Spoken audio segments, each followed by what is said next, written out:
Thank you. Good afternoon. In accordance with Sections 45 and 53 of the Planning Act 1990 as amended, this meeting of the Committee of Adjustment of the City of Toronto is called to order.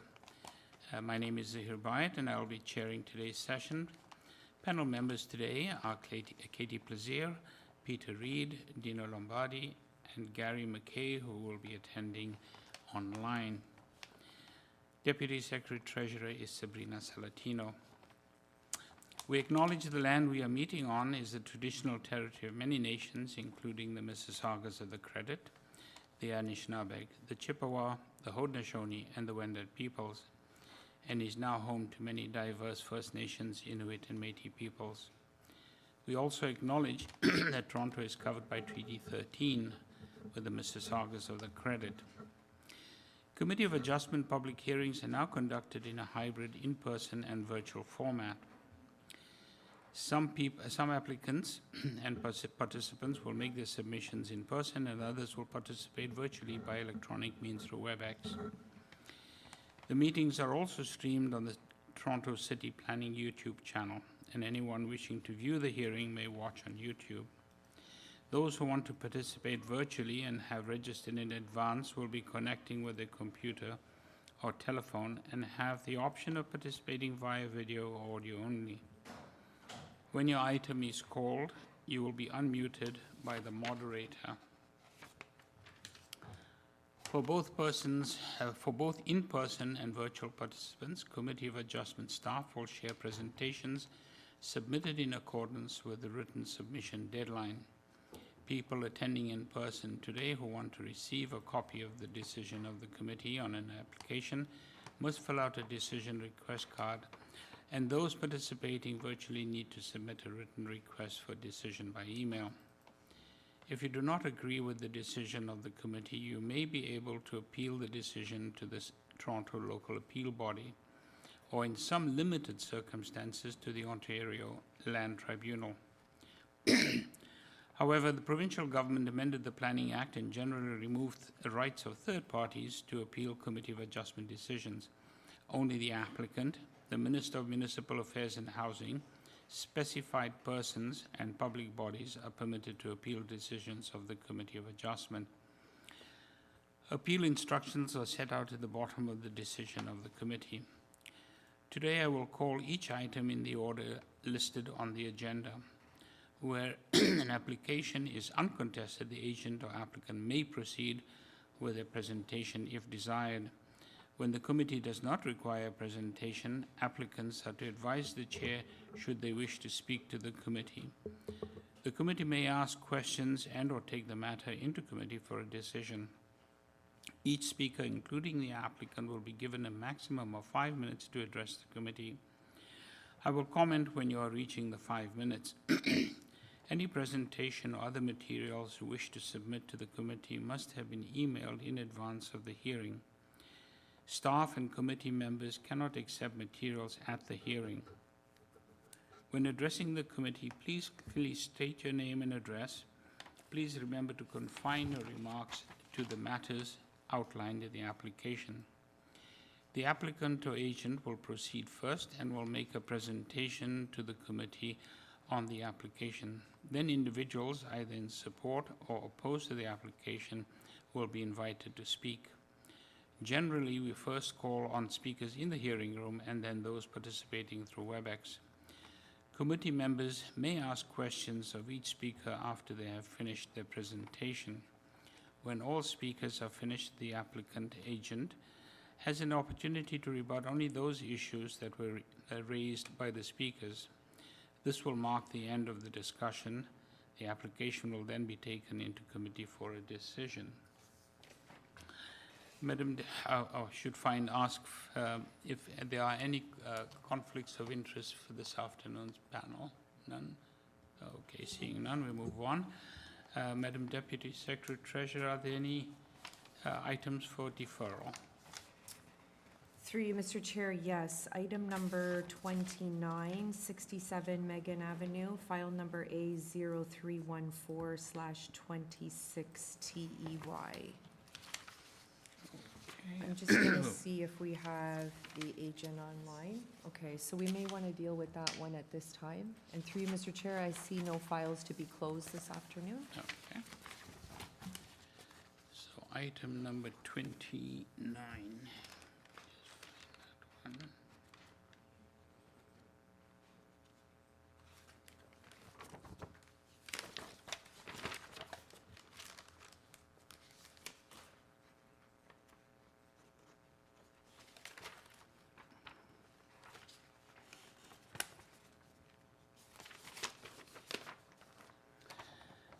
Okay, item 29 is 67 MEIGHEN Avenue, and the purpose of the application is to construct a new rear one-story detached ancillary building with a patio abutting Brenton Street. There will be a total of 2 residential dwelling units on this lot, 1 unit within the main building and 1 garden suite within the ancillary building. The following rear yard building structures will be demolished: ground floor deck, concrete pad, shed, and carport. Committee had before it the following communication. Pardon me. Copy of plan of survey, site plan, floor plans, and elevations, 6 photographs of trees on the subject property, arborist report, rental housing demolition and conversion declaration, deferral request from the applicants, staff report from urban forestry, and we have correspondence in opposition from 65 MEIGHEN Avenues and 69 MEIGHEN Avenue, and 1 with no address provided and no name provided. Okay. Through the chair, yeah, we have the agent online, and there are no registered speakers for this item. Thank you. Good afternoon, Mr. Flowers. Are you there? I'm here. Hello, Chair. Hi, good afternoon. I wonder if you might just give us a reason for your request. Sure. Yeah. And thanks for having me. Mike Flowers. Address is 149 Gough Avenue. So we're submitting a deferral request because on May 22nd, the city's planning department brought forward concerns, which we are actively working to address. In working with them, they feel that the new site plan that we've proposed is an improvement and is in line with their suggestions. We just haven't had the appropriate number of business days to get a new site plan generated. Terrific. Thank you very much. I don't see anybody in opposition, so we'll take it into committee and look for a decision for you. We don't have to consult anybody else on this one. Okay. Who would like to run with this one? I can take this. Proceed. I think that that's a good reason for a deferral. I'm supportive of that. So I would move to defer the application as requested. Thank you very much. Do I second? Mr. Reid seconds. Thank you. All those in favor of a deferral? Thank you, Mr. McKay. Thank you. Mr. Flowers, you have your approval for deferral. Thank you. Thank you, Chair. Thank you. Okay, and we move now to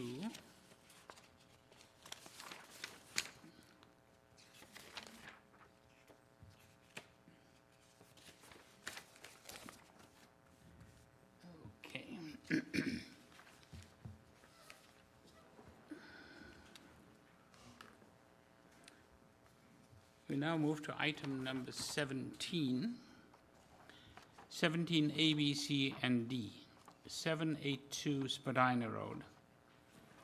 The consent is requested is to obtain consent to sever the property into 3 undersized residential lots and to create new easements and rights of way. Purpose of the application is to construct a new 4-story detached apartment building with front porches, front and rear basement walkouts, front and rear balconies located on the 2nd, 3rd, and 4th levels, front and rear rooftop terraces, and a rear ground floor deck. There will be a total of 6 residential dwelling units on this lot. 2 units will occupy the basement level, 2 units will occupy the 1st level, and 2 units will occupy the 2nd, 3rd, and 4th levels. The committee had before it the following communication: copy of the minutes from the May 6th, 2026 public hearing, copy of draft revised plan of survey, copy of plan of survey, site plan, floor plans, and elevations, presentation materials from the agent. We also have staff reports from Metrolinx, pardon me, and Urban Forestry. We have 2 form letters in support signed by owners and occupants of 793 Spadina Road and 39 Gardner Road. We also have correspondence in opposition from 780 Spadina Road and 778 Spadina Road. And Yeah, that's through the chair. it. Yeah, through the chair, we have the agent here in person, and we do have Thank you. multiple speakers that are online and on the phone as well. Okay. Good afternoon. Good afternoon, Mr. Chair. How are you? Good, and yourself? Good, thank you. After lunch. Yeah. We do have folks in opposition, so we'll need a presentation, please. Certainly. And Thank you. thanks to staff for bringing up the presentation. Good afternoon, everybody. As there's 3 applications and a consent here, I might ask for a slight boost to the 5-minute time just to go through everything here, if that's okay with you, Mr. Chair. Perfectly I'll try to be fine. concise. Yep, I've no got problem. notes here. Thank you. Thank you. So I'm here, my name's Greg Ewens from Batory Planning and Management, agent on the application, and I'm here to speak about the proposed townhouse apartment building at 789 Spadina Road. You can see the rendering of it here. Next slide, please. The high-level goals of this project are delivering transit-supportive rental housing on an underutilized site, aligning with the recently amended Major Street EHON policies and zoning. The construction, it's intended to be a sustainably designed building that responds to the area context, and I'll talk about that in my remarks. And it's been developed in consultation with city staff. We had a lot of meetings with planning staff before ultimately submitting this application. Next slide, please. Here are the front and rear images. This is pictures of the site. This is from a couple of months back.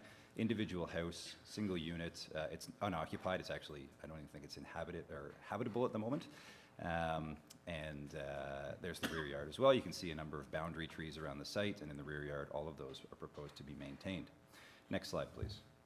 The site is just south of the intersection of Spadina and Eglinton. It's a short walk to the new Chaplin station. You can see the connection there. I've been to the site several times. I've done that walk. It is very close.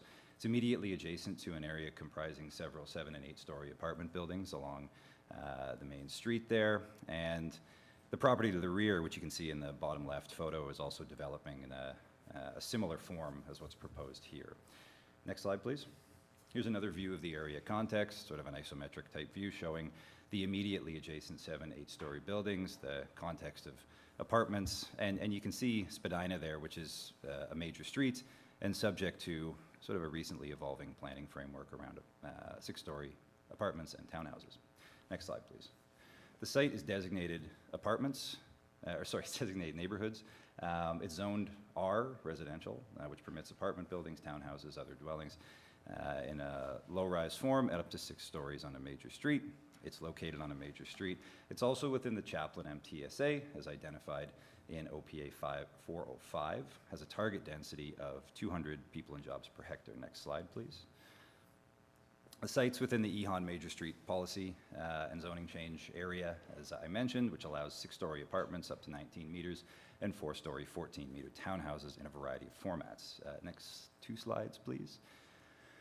The proposal before you today comprises a 4-story multi-unit building on 3 lots arranged in a townhouse form. The project includes 18 rental apartments, a mix of 1- and 3-bedroom layouts. All units have direct access to the outside. There are no interior common spaces, and we found this as a desirable aspect of low-rise multi-unit buildings, having a direct front door to your unit. Next slide, please. Here's the site plan showing the building. You'll see it also includes public realm improvements to the sidewalk, new street trees, which we're working with city staff on, and the maintenance of all boundary trees around the site, rear yard solid waste enclosures, and access paths. Next slide, please. The requested variances are shown on this table. I won't go through all of them. This is also appears in our appears in the notice, but I've tried to consolidate them all here. Some of them apply to 2 of the lots, others do not, but here's a table should it be helpful. Next slide, please. I'll go through each of the variances individually as they impact the sites. Parking variances. I know that there's no parking spaces on site. We're proposing bike parking spaces within the public right-of-way. We originally worked with staff on getting bike parking in the rear yards of each of the lots, and they recommended to us to actually move them into the right-of-way, which triggered the bike parking variance because they wanted to maintain the rear yard for more softscape. So we agree with that. That was one of the changes we made. I note regarding the vehicle parking variance, this is in an MTSA, and the Planning Act does not require parking in MTSAs, though this showed up on our zoning certificates, and we're requesting the variance out of an abundance of caution. It's a variance for 1 visitor space. Next slide, please. The encroachment variances, you can see the ones at the rear, at the ground level for stairs and patios in order to access the units, again, to provide direct access to each one of the units. There's also balconies. Due to the shape of the site, which is a parallelogram, the front and rear lot are parallel to each other, but they're offset, and so the building, which meets the rear yard setback and is offset actually beyond it in most cases, you can see how the balconies protrude into part of that offset setback condition.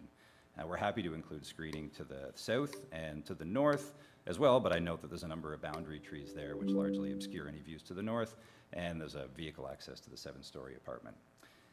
Next slide, please. Regarding the front variance, we've worked with city staff in order to maintain a minimum curb to building face of at least 6 meters. It's greater. If we can pull the next slide up there, sorry. Just want to make sure I have the visual. There we go. Thank you. That's the intent for buildings in this context. It's also the minimum curb to building face the city typically requires for mid-rise buildings and apartment buildings and these sorts of conditions. The front stair encroachments, again, effectively facilitate access to the units, and they only partly encroach into the angle relative to the front property line. We're providing street trees, there aren't any right now, and boulevard planting, as well as bike parking spaces in public space, and this is being worked on with city staff. Next slide, please. You can see here, I think this is important because we've had conversations with the neighbor at 780 Spadina, and I know they have submitted correspondence in opposition relative to the wall of the building. I can't see the presentation anymore on the screen, sorry.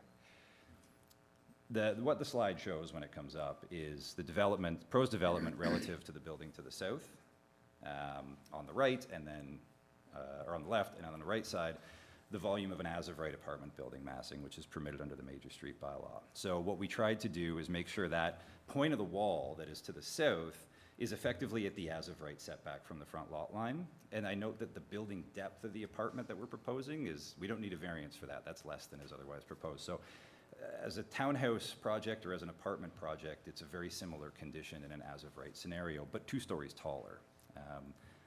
I'm wondering if the presentation can, sorry, I don't want to rush you or anything. We can pause a moment and see Okay, if we can get it back up. Quick sip of water. Today's been one of those days from the morning. Technical difficulties, eh? Yeah. Told.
slide 16.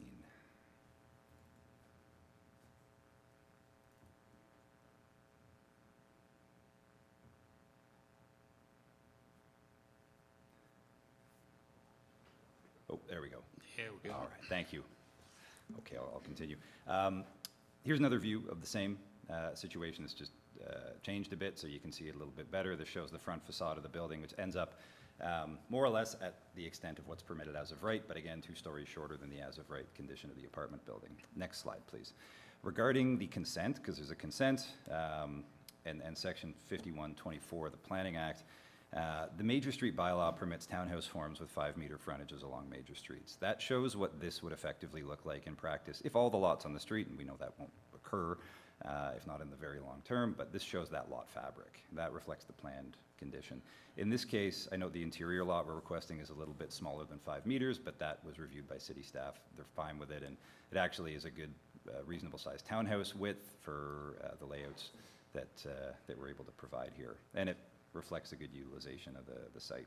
The next slide, please. In accordance with the tests from the Act for the consent, we do not believe the consent is premature. It's contemplated in zoning, and it aligns with the official plan objectives and the new zoning changes for major streets. There's no restrictions on title preventing the subdivision of these lands. There are adequate municipal services, as there's no concerns from ECS. And the site is very well situated near schools, parks, transit, and MTSA, and it aligns with provincial policy objectives.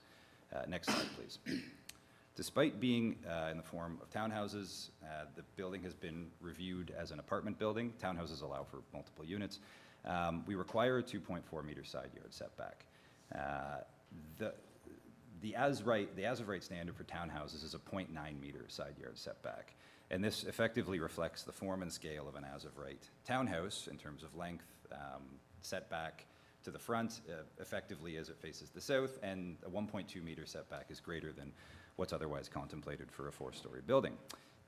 Also, I note that there's a 1.2 meter setback to the south, 780 Spadina. We've really made a bunch of decisions deliberately to try and be sensitive to the relationship at 780, respecting the planned context and what's happening to the south. Next slide, please.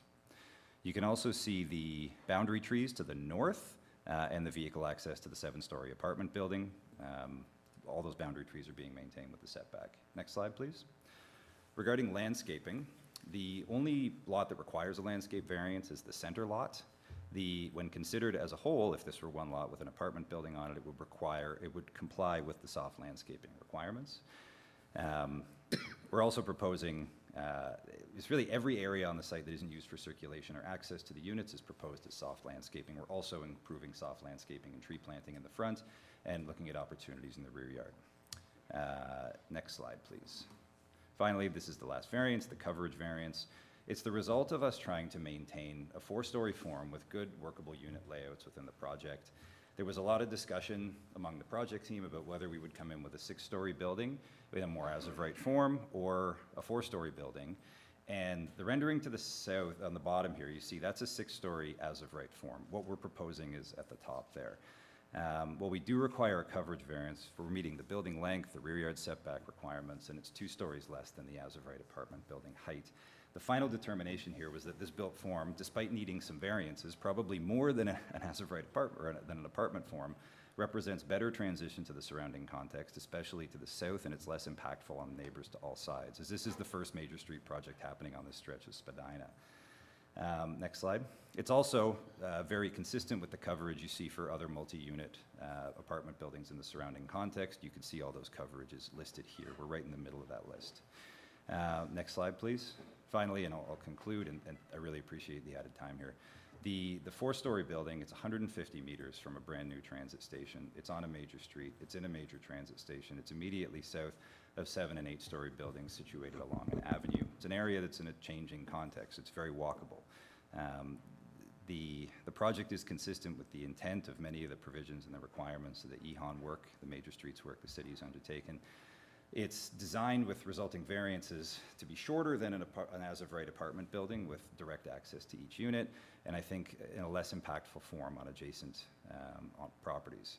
I note that the property to the west that we back onto, they're in support. They've submitted a letter of support, and we tried to engage with area neighbors. It's also been designed in consultation with city staff. We had a lot of meetings before we even submitted a variance application. We're proposing new landscape space, new bike parking in the public boulevard.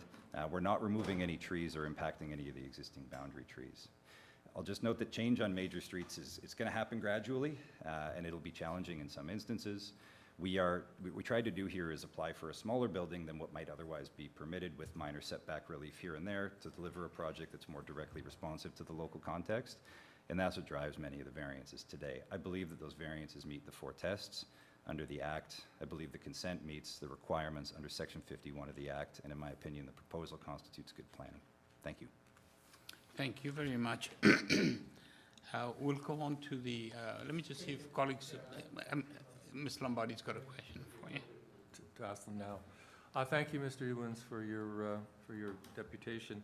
3 points. The first is just clarification. You said that the property is owned R. It's actually technically RD. RD, apologies, which yes. is technically it's a different category. In the letter dated December 18th, 2025 from Green Street Flats, talks about the proposals being 3 attached multiplex buildings comprising 18 rental units in total. The second paragraph then talks about, it's important, and I'll read it. It's important to note that these variances partly result from Toronto Building Permit's decision to review this project as a single apartment building rather than 3 separate multiplexes on 3 existing and distinct, albeit modified lots. Which is it? Because as a panel member, I have to address and analyze this. And as you know, the EHON final report and OPA 727 and the accompanying zoning bylaw does distinguish between townhouses and small apartments. Yes. Sir, in this case, it was, you have a third question, I'm sorry. Was there a third question? Yes, there was. And the third question is simply, why do you need consent to sever? What's the purpose of the severances? Well, there's a few reasons for that. I'll address the second question first. In my view, it's a series of multi-unit townhouses. An apartment building typically has interior corridors, common space, connecting space throughout. This does not have that.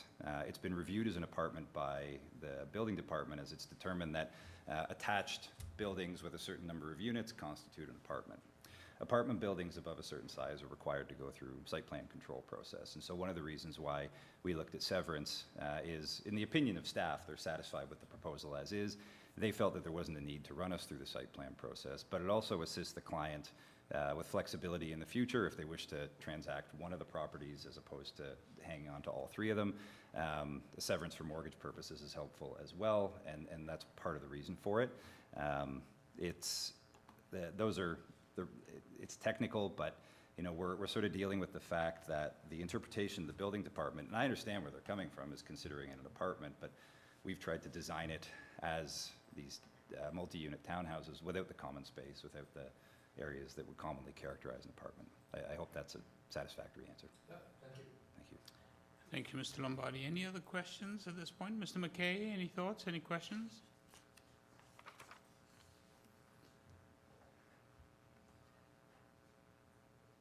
Seeing none. Oh. We can't hear you, Mr. McKay. You're muted.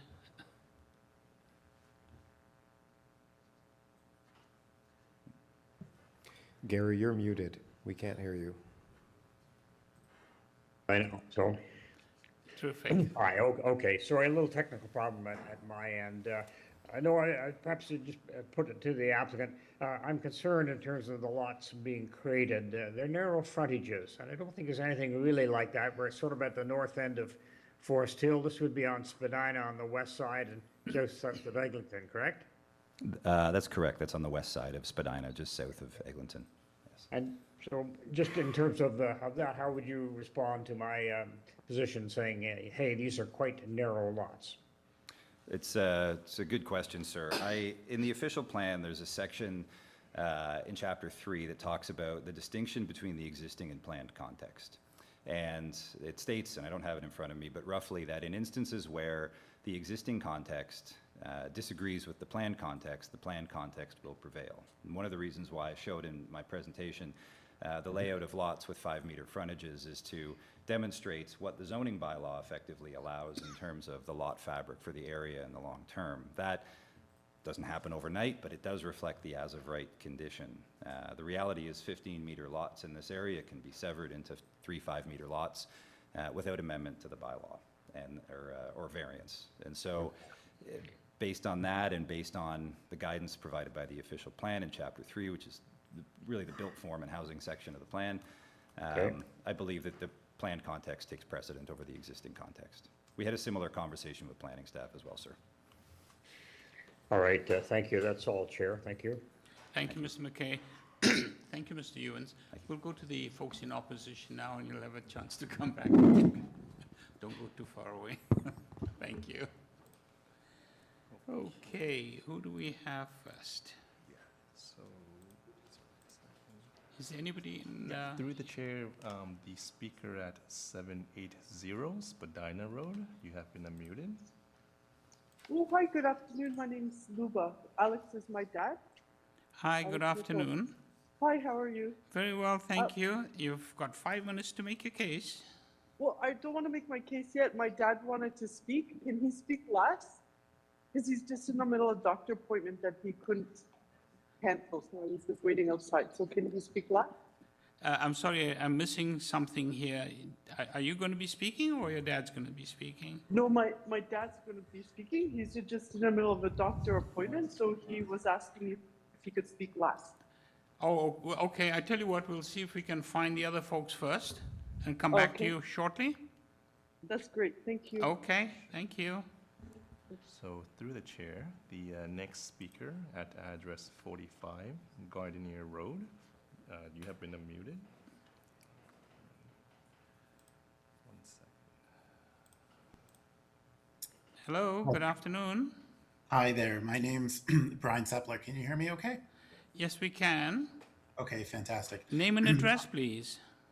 Sure, it's 45 Gardner Road, top left-hand corner of the picture you're looking at. Could that you is a just state 40 your name again, please? Sure, it's Brian Sepler, C-E-P-L-E-R. Thank you. 45 Gardner Road is a 41-unit multi-residential apartment building. Was built by my grandfather in the late 1950s, and me and my 2 sisters are currently the owners of the property. We've each lived there ourselves and spend lots of time in the neighborhood and are well familiar with the site, 782 Spadina, and all the development with the TTC station. I would say we are very happy with development as a general principle and what's going on in the city, and appreciate the need for additional housing units in the city and close to subway access. So we don't object to there being intensification, but we're not happy with the proposed development for several reasons. And just to speak very quickly to a couple of the points that Greg made on behalf of the developer, the 39 Gardner Road site, which is directly next to, I guess they connect at the rear. He said that that was a similar form. It absolutely is not. 39 Gardner Road is as of right building, and they're building 3 units there, I think, it might be 4. But they didn't need any variances because they stuck within the rules. We're very happy with that development. There's more people that are going to live there. It's big, but it's appropriate. If the developer would have been doing something like that, or building their as of right apartment building that they love to refer to, we would be supportive and happy with that too. Our big concern is that when you have a building or an apartment building, you've got a central point of access. The mail gets dropped off, the Amazon packages get dropped off, people get picked up and dropped off through a central door, and it's all very convenient for ingress and egress. And what the developer has done here is they've proposing to build a building that will have 18 different entrances and exits from the property on the sides, on the front, in the back. And that will be, that's very non-conducive to the neighborhood. We're concerned about all the noise and the gatherings that will happen as a result of that. the Uber drivers who will drop off packages and have to walk all the way around the rear of the building and come all the way back to the front.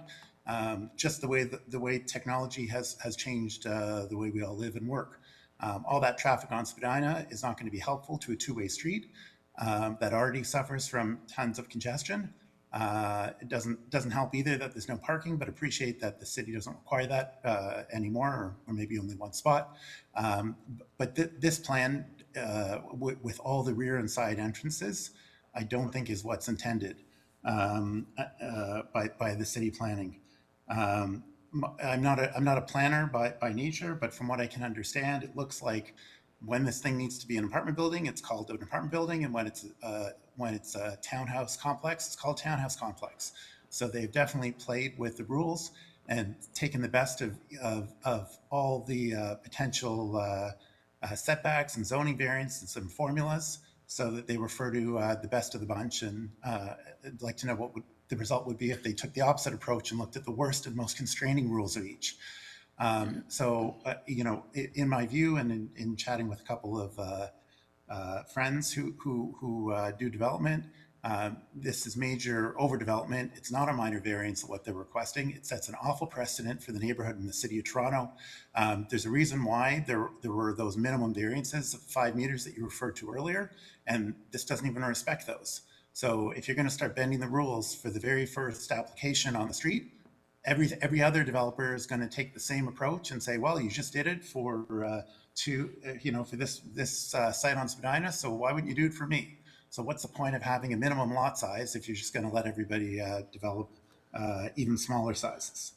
So once again, my main concern is the pedestrian and vehicular traffic that's going to get caused by having rear and side exits and entrances into the building, and overall the overdevelopment of the site.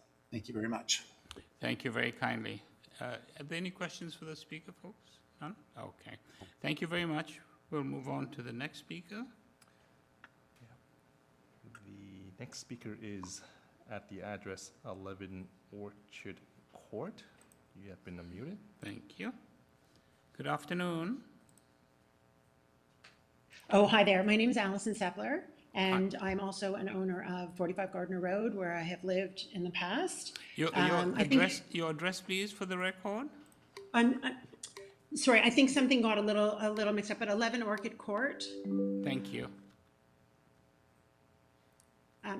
I don't really need to take up your time. I think my brother said everything very well. Oh, it's very important that we look at the amount of entrances to this property and the pedestrian and vehicle traffic, and the fact that there's not even a driveway or anywhere for people to pull up when there's repairs or deliveries or drop-offs. It's going to cause crazy congestion, and walking around the back and sides of a building is not what this area is supposed to be for. Thank you. Thank you very much. Any questions for this person? None? Okay, moving on.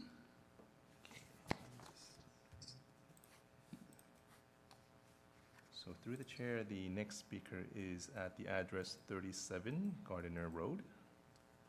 Thank you. Hello, good afternoon.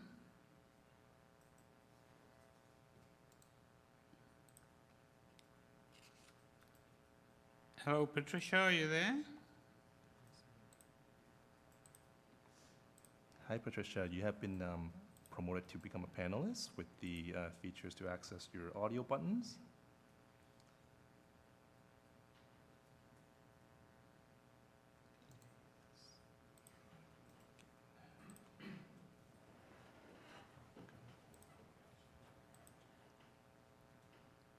Hello, good afternoon.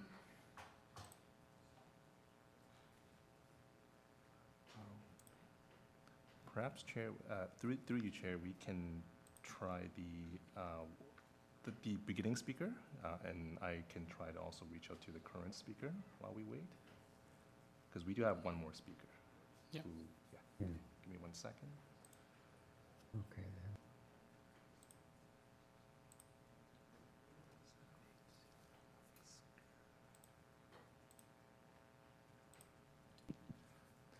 Hi, for the speaker at address 780 Spadina Road, you have been unmuted. Yeah, I'm here. Hi, good afternoon. Hi, Could we get your name and address, please? My name is Alexander Nikolovsky, 780 Spadina Road. Thank you, sir. Could you, you've got 5 minutes to make your case. Yes? Yeah, please go Yeah, ahead. You want me to speak? Yes, by all means, you have 5 minutes. Oh, okay, thank you very much. I won't do that long. Okay. So, as you can see, I'm the next door to the apartment building, and my serious objection is to it.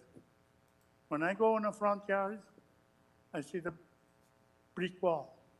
When I go in my living room, I will see the brick wall. When I go in the backyard, I want to sit in the backyard, I will not see the greenery anymore, I will see the back wall. So my objection is to it, yes, we need to expand, we need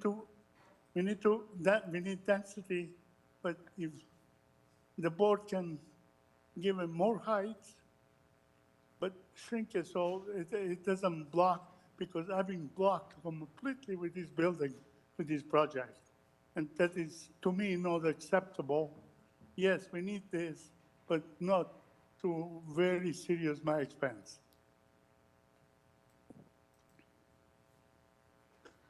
That's all I have to say. Okay, thank you. Let me just see if my colleagues have any questions for you. Seeing none. Thank you very much, sir. Okay, thank you. Thank you. Try the other person again.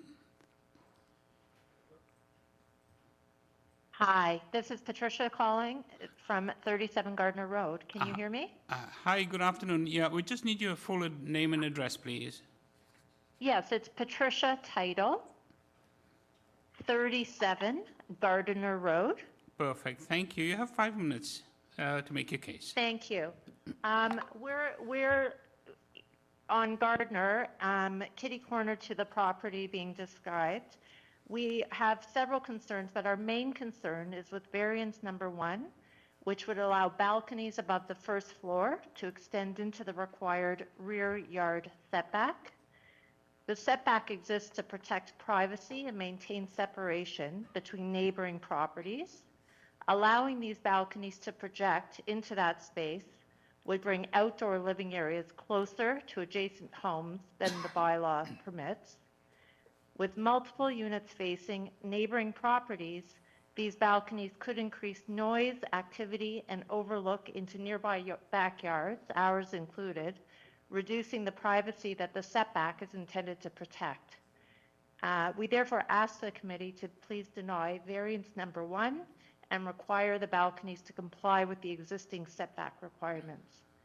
Thank you for your time. Thank you very much. Thank you. Any others? That's it? Okay, great. Mr. Ewens, we can have you back. Still.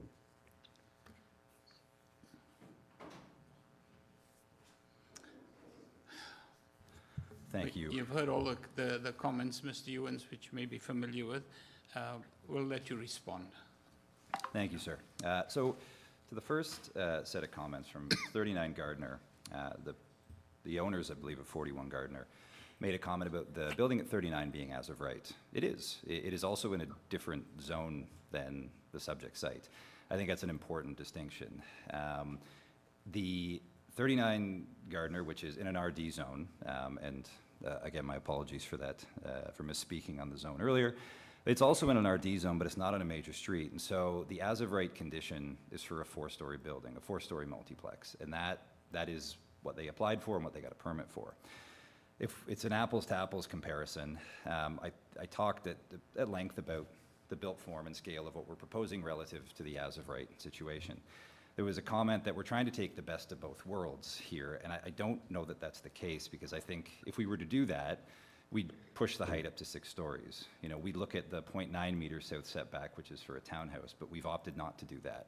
We've opted for less height for what the city is otherwise considered to be an apartment. We don't need a height variance, and we've opted for larger side yard setbacks. If we can put up slide 23, I think it shows from my presentation, I think it shows clearly the comparison between the as of right versus what we're proposing in terms of an apartment building. And this, I think it's relevant. Slide 23, I think it's, oops, there we go. I believe the bottom building is more impactful, even though it does reflect the as-of-right condition. And that really is what we deliberately set out to do with this, was try and manage impacts. On the minimum lot size comments, you know, again, there is a minimum frontage in the zoning that resulted from the EHON major street stuff bylaw. There's a major minimum frontage, but there is not a minimum lot size for townhouses. And again, if this were reviewed as a townhouse project, we'd be looking at a minimum lot size variance for the one lot, but not the other ones, or a minimum lot frontage variance, but not size for the one lot. If you can go to slide, I believe it's 14. Sorry.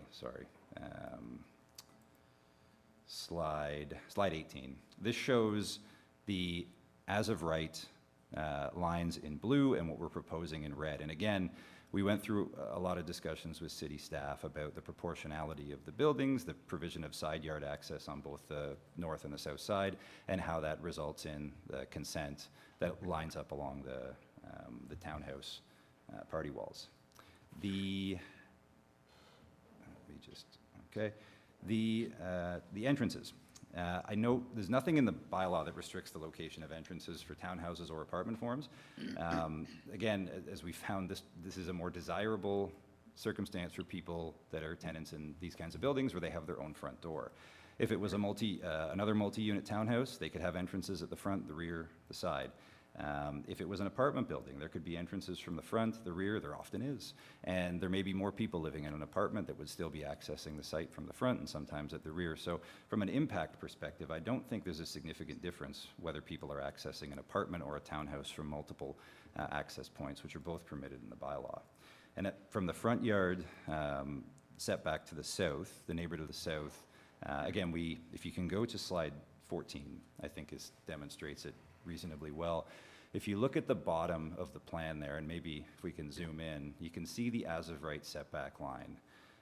There's the sort of sawtooth front yard setback, and then if you look at the bottom there, right adjacent to the south property line, you'll see that wall is effectively at the as-of-right setback to the south. If we were to build, again, an as-of-right building, which you can see on the two following slides, where we show it the as-of-right apartment building with the bylaw compliant setback, the wall is the same. But in this case, it's a 4-story wall that's 1.2 meters back from the south property line, as opposed to 0.9 meters back for an as-of-right 4-story townhouse. So this, again, we approached this deliberately, and we tried to structure this in a way which reflected the as-of-right condition as it relates to our south neighbor. Regarding overlook and balconies, we're happy to add screening where it's necessary. I think we have that shown on some of the drawings, but if there's specifics that the committee would like to impose, I usually suggest that's a good idea on these types of projects.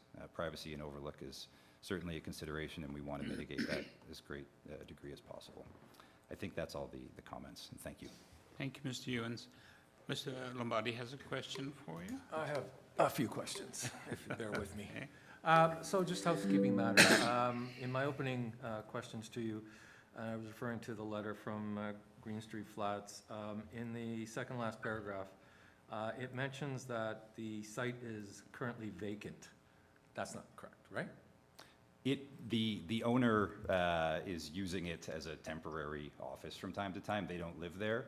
They just have some storage there, they have a desk there, they have a phone there, but it's not. Right, but the way I read this is, there's a building on the site. Oh, yes, there is a building on site. So it says it's vacant. They may have been referring to the. Okay. That letter was not.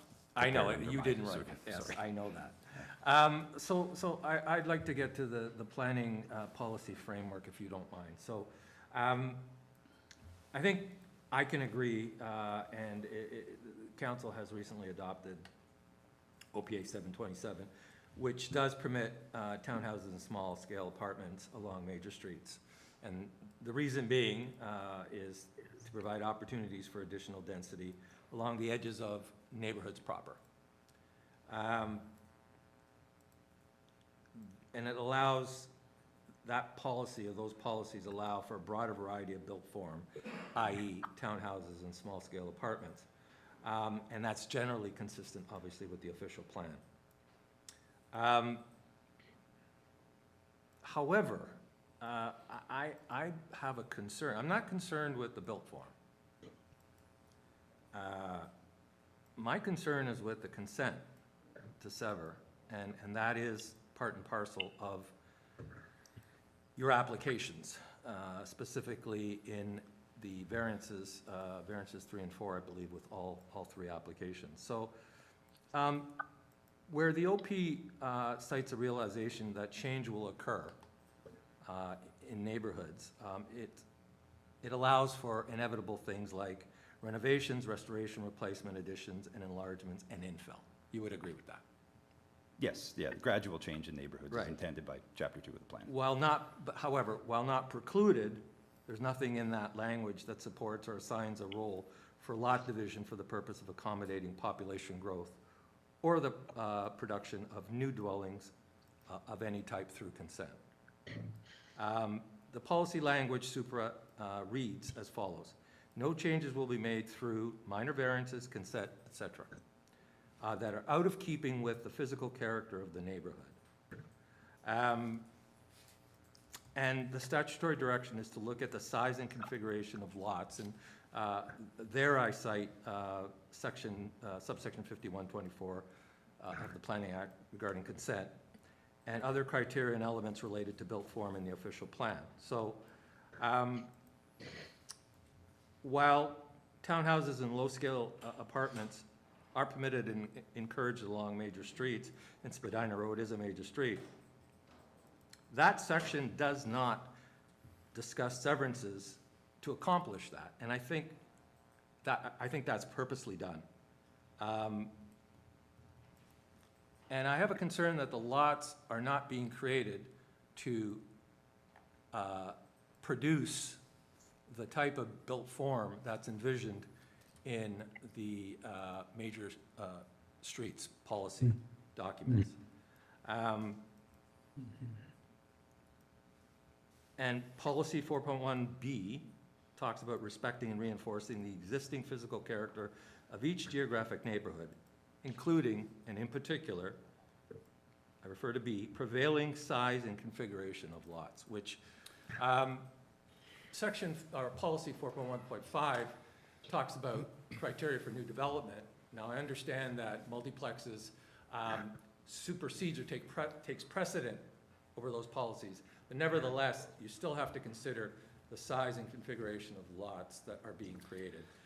When you look at the variances, for example, variance number 3, which is for minimum lot area, you're decreasing the size of the area of the lot by 150%. Variance number 4, you're going 173% lower, from 15 meters to 5.5 meters. I just have a real concern that consents here are not required to produce the type of built form that is supported by council and it was adopted through the policy, the planning policies that have recently come down. And I understand that you've addressed, or you've tried to address, the reason for the severances.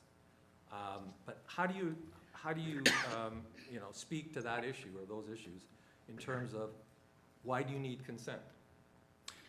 As I said, in this case, it's for a number of reasons, partly related to threshold for site plan control, and also to provide the owner with optionality in the future should they wish to get mortgages separately on each one of the properties to facilitate the construction. These are challenging projects to finance. They're not typical. Banks have challenges with them, and so any approaches that can make them easier to build is generally welcome. I'd note that Policy 7 of the official plan was 417 was changed through the OPA for major streets, and it talks about proposals for intensification of land on major streets are not in where more intense form of development is encouraged. The application will be reviewed in accordance with Policy 5, 4 and 5, having regard for the built form along the street and its relationship to the adjacent neighborhood. I think in this case, the fact that we're immediately adjacent to an avenue, a 7-story building on a major street, and we're proposing what is effectively a 4-story building, it provides a reasonable degree of transitional density toward the low-scale neighborhood to the immediate south and the west. And that was, I felt, an important policy point to make.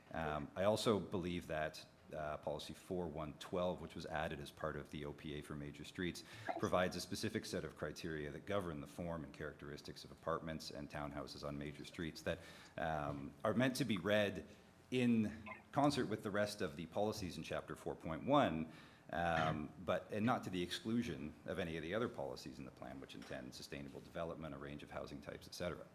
And so, on balance, I feel that the consents themselves, which reflect the zoning, which implements that OP in large part, noting that the only reason we have a variance for lot size is because it's not required as a townhouse. The city reviewed this as an apartment and not townhouses, right?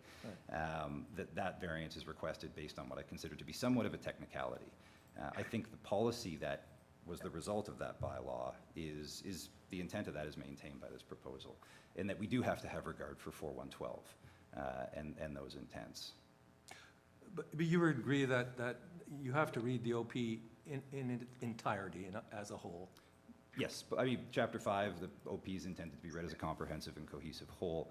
And I think a lot of times the neighborhood policies, specifically 415, can get looked at as a checklist. And in this case, I'll note that planning staff didn't necessarily, like their interpretation was that 415, 4112, 417, the criteria by which these policies or these projects get reviewed, in addition to Chapter 2, the healthy neighborhoods policies, the built form policies in Chapter 3, those were all considered, and on balance, it was their opinion, and it is mine as well, sir, that the application reflects the general intent and purpose of the official plan. So the language in the OP is important. I mean, that's been determined at the OLT, at TLAB, et cetera. You mentioned policy 4.1.7, and I won't belabor the point much longer. I will not paraphrase, I'll state what it says. It says, part of it says, enabling of assembly of properties and introduction of townhouses and low-scale apartments along major streets. My interpretation of that is there is an exclusion of severances, and that goes also back to prior language in other sections of the OP. Anyway. Can I add one more point on that, sir? Ahead. Just Yeah. really quickly. The next line in 7, which was replaced previously, it says, provided the development meets the criteria set out in 415A, H, and I. And as you noted, B is the lot fabric criteria. So 7, as it was amended specifically, I think, intends that the lot fabric is not one of the considerations in determining the appropriateness of a major street development per policy, Section 4.1 of the official plan. Sure. And you know what? It's still early. You never know. The province might bring down further provincial legislation, planning legislation, which changes things. Friday before a long weekend? Well, that's true. They've left. That's true. All right. Thank you very much for those answers. Thank you. Thank you, sir. Thank you, Mr. Lombardi. Pardon me. Any other questions for Mr. Ewens? None? Mr. McKay, any questions that you might have? I'll just ask about side yards. Just sort of looking at the variances quickly, just thinking about the zoning standards. Are you meeting the required side yard setbacks between the various buildings, since they're going to be on 3 individual lots? Sir, when considered as a townhouse form, which we deliberately tried to design these in, there is a 0.9 meter side yard setback for 4-story townhouse forms in the zoning bylaw. We're providing 1.2 meters. That is less than what's required for an apartment building at 6 stories, but it is greater than what's required for 4-story townhouses. Okay. All right, thank you. Appreciate that. Thank you, Mr. McKay. Mr. Lombardi? No, it's okay. One last question. Do you consider this an appropriate type of built form transition from the major street into the interior of the neighborhood? I believe it's an appropriate transition from the 7-story Avenue building down to our 4-story multi-unit building, and then down to the more, I mean, it's largely single unit and, low-rise multi-unit houses to the south and west. I think it is absolutely a transition visually and in terms of development intensity. And scale. Yes. Okay, thank you. Thank you, Mr. Lombardi.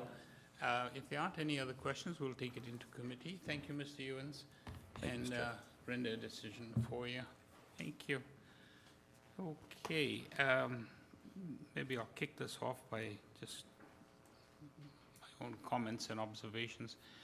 I think this particular application is a very interesting one, needless to say. It reminds me of some structures like this that I've seen in other parts of the world. I think for Toronto it may seem a bit out of place. Not necessarily, but maybe unusual. I think the design itself is actually very good, the staggered approach. So it takes away that monolithic. And a lot of this is as of right. I think one of the questions that Mr. Lombardi, you were asking about the severance, which I think may be playing on your mind a lot, about, you know, at the end of the day, I appreciate Mr. Ewan's comments about the reason for the severance.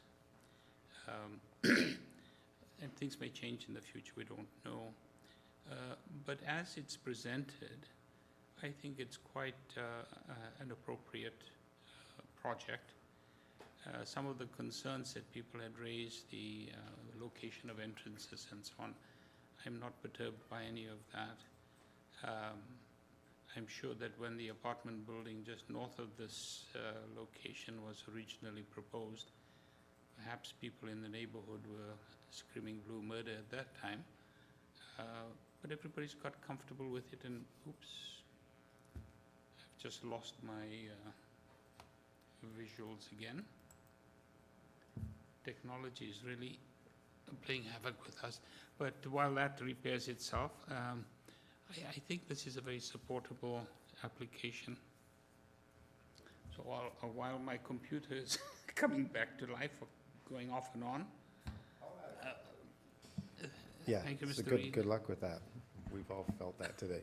I agree with your points, and I think it's an odd time in the city, right, with these policies that are really kind of overlapping and sometimes conflicting, and not making it clear in terms of getting to a specific outcome. Whether this is an apartment building or a series of townhouses, I think I'm just trying to step back a bit and look at it from what the intent is, what the city's trying to reach in terms of built form in an area like this. And I think this is a very sensitive structure. It's funny because the consent to allow this to happen, I get your point, Dino, but in a way it's almost like an assembly, right, to permit this in a way, cutting it up to allow it to happen financially. But I don't see I understand it's kind of hard to justify the consent from the provisions of the Planning Act, but I'm just trying to keep the outcomes of the desired outcomes of City Council at the forefront of my mind. I think these are a nice series of apartments that have been proposed. It's a very good transition from an avenue to a neighborhood, and I think it's the starting of a process that will see streets like this change drastically over the next few decades. So even though some of the variances look relatively large and some of the lot frontages look very small, I think the outcome of this application is a good one, so I'll support it. Thank you, Mr. Reid. Ms. Plaisir, would you have any comments at this point? I'm in general agreement with what's been said. I really think it's a really appropriate location for this kind of transitional density. And the comparisons to the as-of-right permissions are very stark to me. I think that speaks to the sensitivity of what has been designed here and the appropriateness of it, given the complicated and challenging context we're navigating. Thank you. Mr. McKay, any thoughts? No, nothing further, Chair. I'm sort of wishing that I had a quick copy of 5124 of the Planning Act, but I don't have anything nearby. Anyway, nothing further. Thanks. Thank you, Mr. McKay. Mr. Lombardi? Thank you. Yeah, I have to be quite honest. I did struggle with this these applications. I mean, the fact is that this is a location that is within a protected major transit area, which the policies encourage transit-oriented development, densities, increase in density and intensification. It is just south of, I believe, an avenue, or both an avenue and obviously Spadina is a major road. And those policies, I think, are clear, but to Peter's point, there's a lot of conflicting policy language and documentation that is not always clear to those assessing and analyzing these applications. Our mandate, again, bringing it back, is do the variances and the consent, well, we'll set the consent apart because that's through subsection 5124. If we can support the consents, we have the variances that must meet the 4 tests in the Planning Act. And the first 2 tests are, do the variances meet the general intent and purpose of the official plan and the general intent and purpose of the zoning bylaw. The key word there, I believe, is general, and that term is used specifically for a purpose. So, having said all that, I think this is an appropriate location for this type of built form. This is the kind of development that's envisioned in the OP and recent amendments to the official plan of the City of Toronto. While I have some difficulty, I had some difficulty in the consent to sever, I can support it after listening to my colleagues and reconsidering some of the aspects of this application for consent. And so I'm prepared to support the applications if there's a motion. Thank you, Mr. Lombardi. Just one other observation that I'd like to make and add is that none of the staff have any concerns with the application. Planning hasn't responded, transportation hasn't. The only things that we have on in terms of conditions are forestry 2 and 3 that apply to all aspects of this particular application. And Metrolink's comments, it's not a condition, it's a comment that no conditions are subject to the enclosed remark. As long as the enclosed remarks are being addressed, they have no conditions. The engineering would be, development engineering would be a standard condition.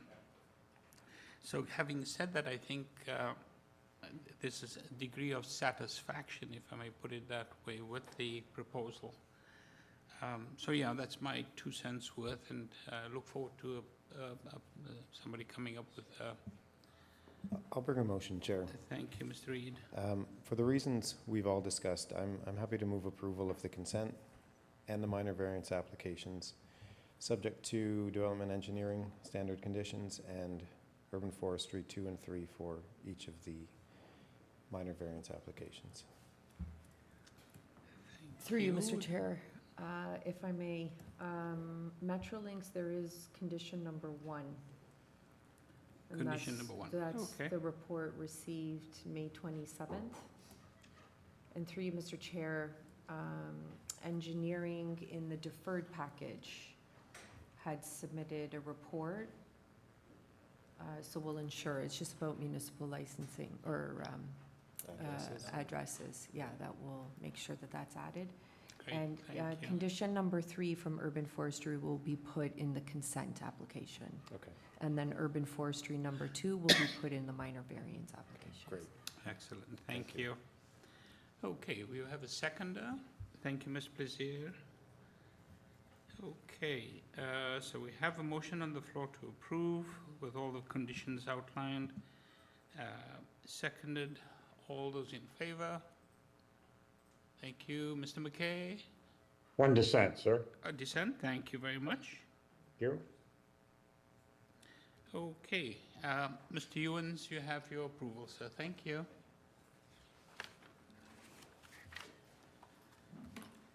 Okay, we now move on to item number 18.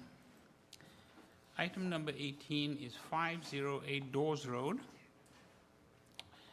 Purpose of the application is to legalize and to maintain the conversion of the ground floor storage space into 2 residential dwelling units, Unit 110 and Unit 111, which were constructed without an authorized building permit. There will be a total of 64 residential dwelling units within the four-story apartment building. Units are from September 18th, 2024 and October 23rd, 2024 public hearings.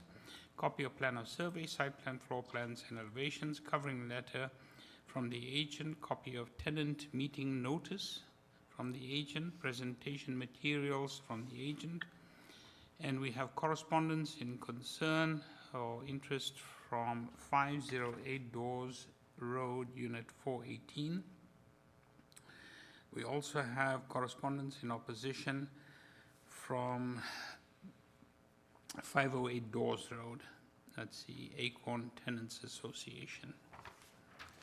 Through the chair, we have the agent online, and there are no registered speakers for this item. Thank you. Okay. Hello, Ms. Beaumont, are you there? Yes, I am. Hi, Good good afternoon, Mr. afternoon. Chair. We don't have anybody in opposition, so we don't need a presentation from that perspective. But let me just see if my colleagues have any questions for you or require a presentation. Chair, I wouldn't mind a bit of a background and to describe the evolution of this application. Perfect. Thanks. Thank you. Did you hear that, Ms. Beaumont? I did. Thank you. Send through a little presentation. If you could pull up my presentation slides and go to slide number 4. I have a history of the application there. Perfect. I'll go back one. Yes.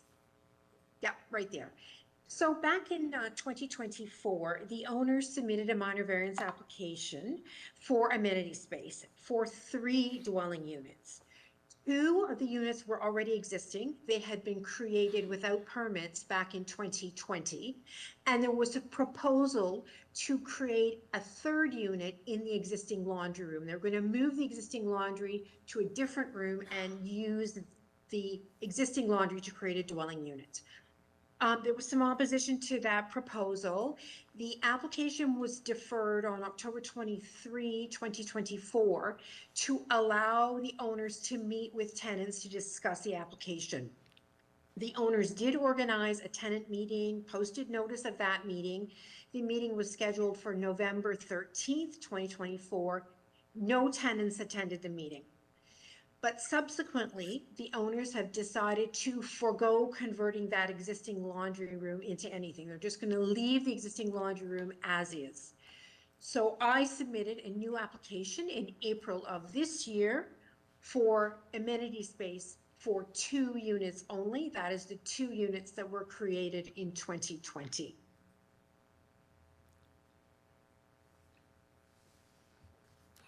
Okay, thank you for that. Let me just see if any questions arising from your presentation there.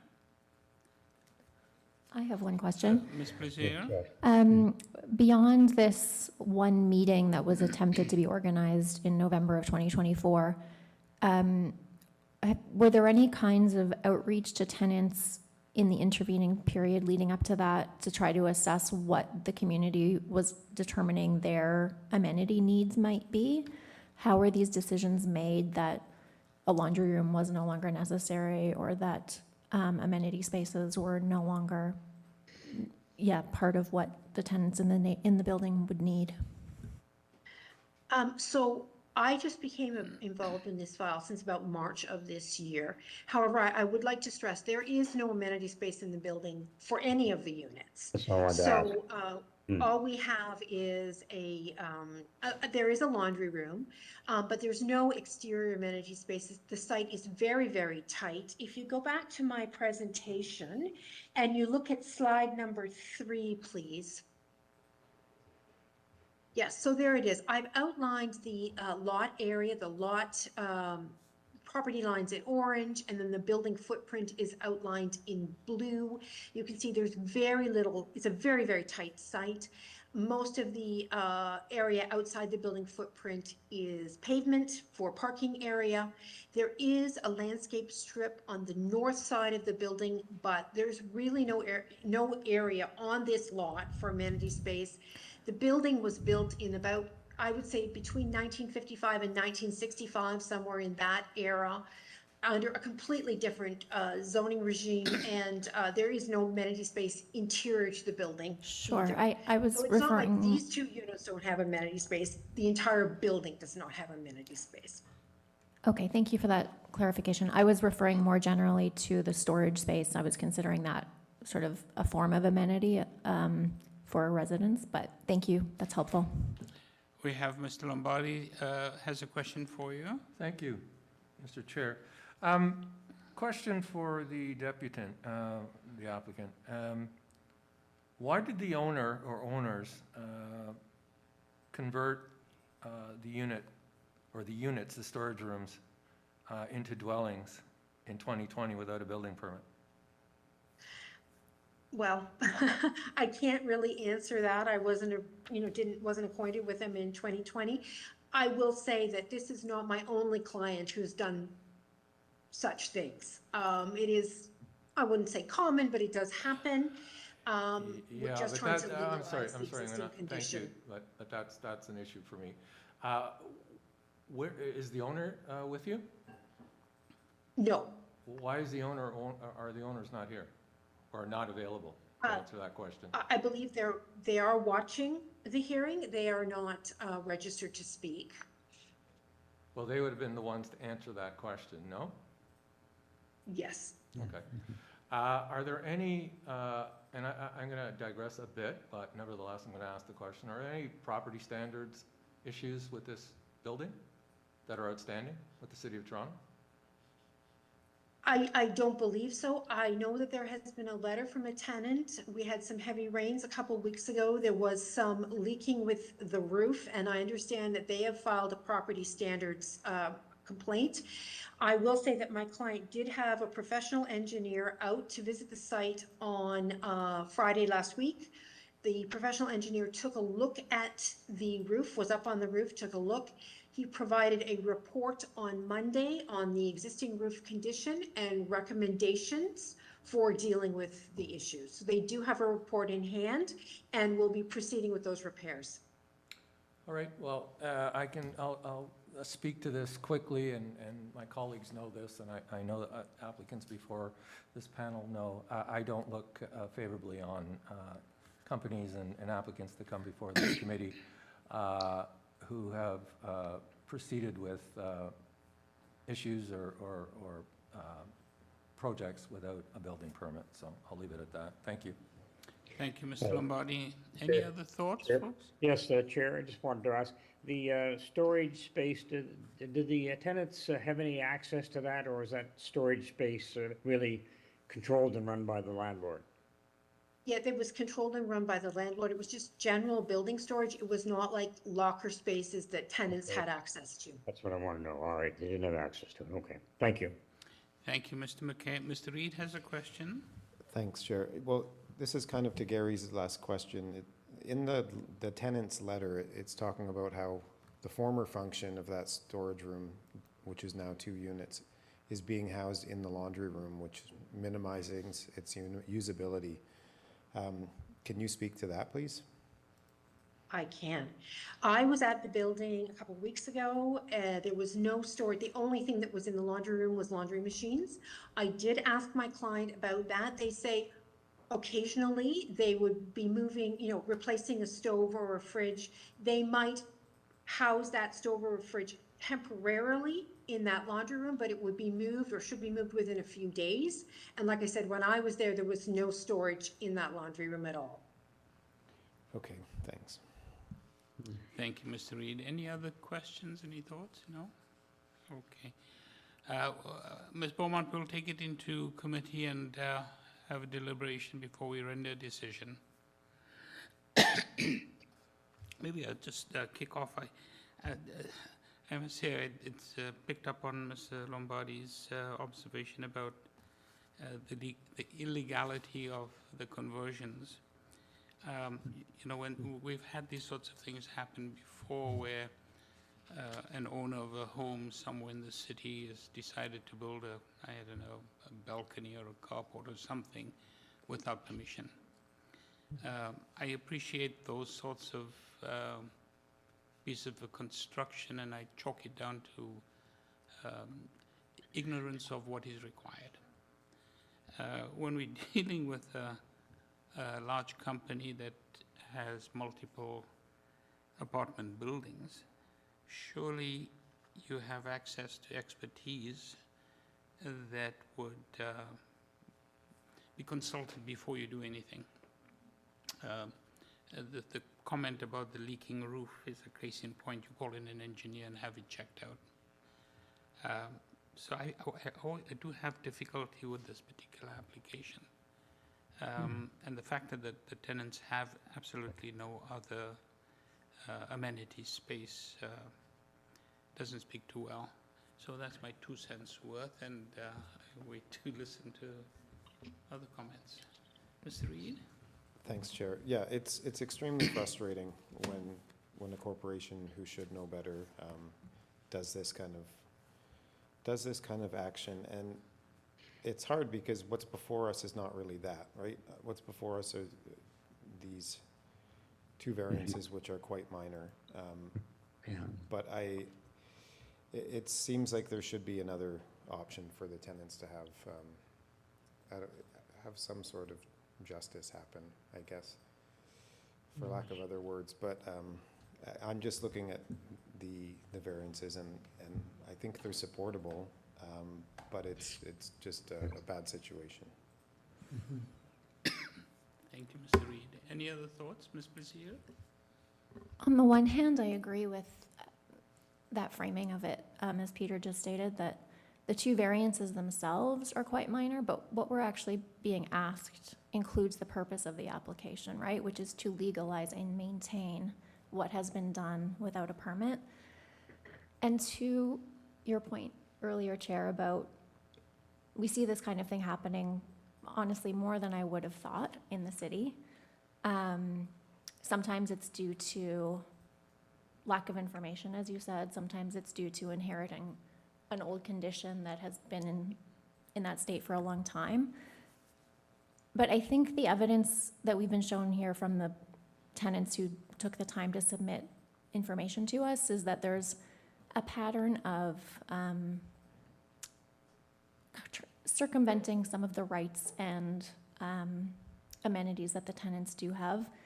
And I can't support an application to condone what has been done without a permit, especially in this case where this isn't someone doing work without a permit on their own home. This has impacts not only on the safety of the tenants in those units, but all the rest of the tenants in the building as well. So I won't be able to support this one. Thank you, Ms. Brazier. Mr. Lombardi, Mr. McKay, any thoughts, any comments before I ask for a, pardon me. I guess it's great. As part of the sort of the minor variance process, though, I think we have to consider the variances from the zoning independent of how it got built. So I would probably support the variances, but like my colleagues, sort of disappointed with the process here, and I like Mr. Lombardi's comment is that maybe municipal licensing and standards should take a look at this place. Thanks, that's all I got. Thank you, Mr. McKay. Mr. Lombardi, any final thoughts? Just simply that, again, I think we should refocus on our mandate, which is do the 2 variances satisfy the 4 statutory tests. So I'll leave it at that. And Thank you. Anybody want to try a motion? Sir, Mr. Reid, thank you. Yeah, again, without repeating what I've said before, I'll move that we approve the application without condition, but with, for the record clause that the committee does not endorse construction without a permit. Thank you, Mr. Reid. Do we have a second now?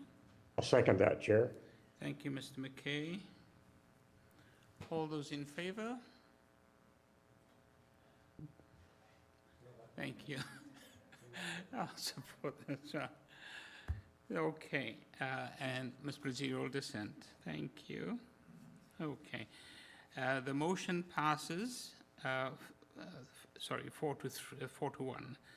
Thank you. Okay. And moving on to the next item on the agenda. Next item on the agenda is number 19. Number 19 is 66 Silverthorn Avenue. Purpose of the application is to alter the existing two-story semi-detached dwelling by replacing the front yard parking space with an exterior staircase which will lead to all levels and the rooftop. The committee had before it the following communication: copy of the minutes from the October 29, 2025 public hearing, copy of plan of survey, site plan, floor plans and elevations, staff report, staff report from transportation services. And that's it. Through the chair, we have the applicant agent online, and there are no registered speakers for this item. Okay. Hello everyone, good afternoon. Hi, good afternoon. Mr. Zahidi, are you there? Yes, I am. Could we get your name and address for the record, please? My name is Reza Zahedi. The company's address is Unit 296, 7250 Peter Street, Vaughan, Ontario, 4K 1Z8. Thank you. I'm not sure if everybody heard that because your voice sounds muffled. Can you repeat that slowly again? Yes, my name is Reza Zahedi. Company is Smart Group, and the address is 7250 Peter Street. Can you hear me well?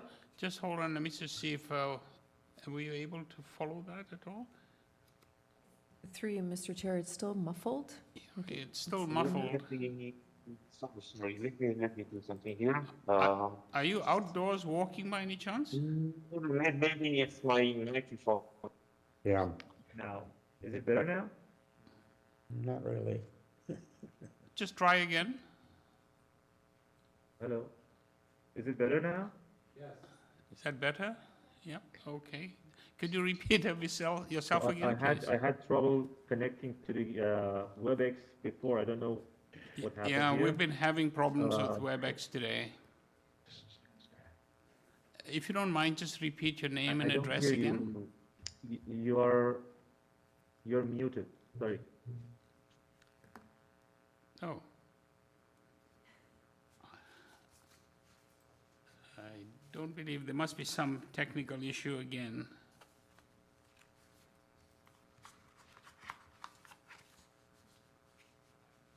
Okay, can you try again? Oops. Hello, can you hear me now? You know what it is? There's a sound button that went on. I've just turned that off. Okay. Okay. My voice can be heard right now? That's much better. Perfect. Okay. Okay, sorry. No Sorry problem. for interrupting. I think it's for the WebEx problem because I couldn't be connected earlier actually. So my name is Ali Reza Zahedi. The company is a Smart Group and the address is 296 7250 Keele Street, Vaughan, Ontario. Thank you very much. We don't have anybody in opposition, and you have two variances before us. So if my colleagues don't have, Mr. Lombardi, pardon me, has a question for you. Thank you, Mr. Chair. Thank you to the applicant. First of all, I'm a bit confused about the drawings. The title of the drawings, project name, is alterations and new units. Are you putting in new units in this building? Yes, the unit in second floor. Second floor, okay. And just a point of correction, if you look at your A2 drawing, I believe that's labeled incorrectly. That's not the south elevation, and that's not the front elevation. Right? That's the side elevation. Yes, that's side elevation. Okay, all right. Sorry? The complication is because the lot has a very unique shape, and sometimes understanding for us is also a little bit challenging. Okay, thank you. You're welcome. Okay, if there aren't any other questions, Mr. McKay, Mr. Reed's got a question for you. Sorry, Chair. Thanks. Just wanted to make sure that you're aware of the transportation condition and you're fine with that? Yes, I saw that, yeah. They requested a permit to restore the curb. That's right. Okay. Thanks. Mr. McKay, any questions? Any? No, I think that's fine. No? Thanks. Okay, thank you very much. Mr. Zahedi, we'll take it into committee now and look for a decision for you. Thank you so much, thank you. Okay, you're welcome. Sorry for the inconvenience about the sound and everything. No, it's technical difficulties. That's what life is all about now. Yes. Okay, thank you. Colleagues, I think this is a fairly straightforward. One of the interesting things about this particular application is the site, the shape of the site and the location, which makes it a little interesting. But other than that, the actual variances requested, I believe, are both minor from my perspective. And transportation has no concerns about variance number 1. So, I'm happy to take this, Chair. I Thank you, agree. Mr. Reid. I think, and the drawings are not the easiest to decipher, partly because of the lot shape, I think. But I think the fact that this is on the linear park, it's a better situation for those front stairs, which, if that were mid-block, it might be a little bit overbearing, right? But I think they have a little bit of room to breathe there, and then the other variance is the parking, which I have no issue with. So I think it's a supportable application. I'll move approval subject to the transportation condition. Thank you, Mr. Reid. Second, Mr. Lombardi. Seconds. Thank you. All those in favor? Thank Yes. you. Mr. Zahedi, you have your unanimous approval. Thank you. Thank you so much. Thank You're you so much for all welcome. the Take work. care. Have a good day, gentlemen. You too. Yes. Okay, item number 20. Item number 20 is 180 Davenport Road. Purpose of the application is to alter the existing buildings municipally known as 178A and 180 Davenport Road under the same ownership by constructing a 2-story middle addition that will connect the 2 buildings internally. Also to construct a rear 3rd-story addition with a rear terrace, a mechanical penthouse, rooftop access enclosure, and a covered rooftop terrace. This building will contain 1 commercial unit occupying the basement, ground, and 2nd stories, and 1 residential dwelling unit occupying the 3rd story. The committee had before it the following communication. Pardon me, copy of the minutes of the April 1st, 2026 public hearing, copy of plan of surveys, a revised site plan, floor plans and elevations, revised site plan, floor plans and elevations, 3 photographs of the subject property, email correspondence from the agent, and we have staff report from community planning. Okay, just a second. Through the chair, the agent is here in person and there are no registered speakers. Good afternoon. Name and address, please. Michael Kogan, and our office is now, we just moved, 1544 Danforth Avenue. Perfect, thank you very much. We don't have anybody in opposition to this application. So unless my colleagues would like some presentation or some perspective or questions, we'll move into committee. Any questions, any thoughts? None? None? Okay. Well, Chair, I see there was a supplementary planning staff report, so it looks like community planning is okay with this, but they would want it tied substantially. You have to substantially build in accordance with a site plan and the west elevation plan.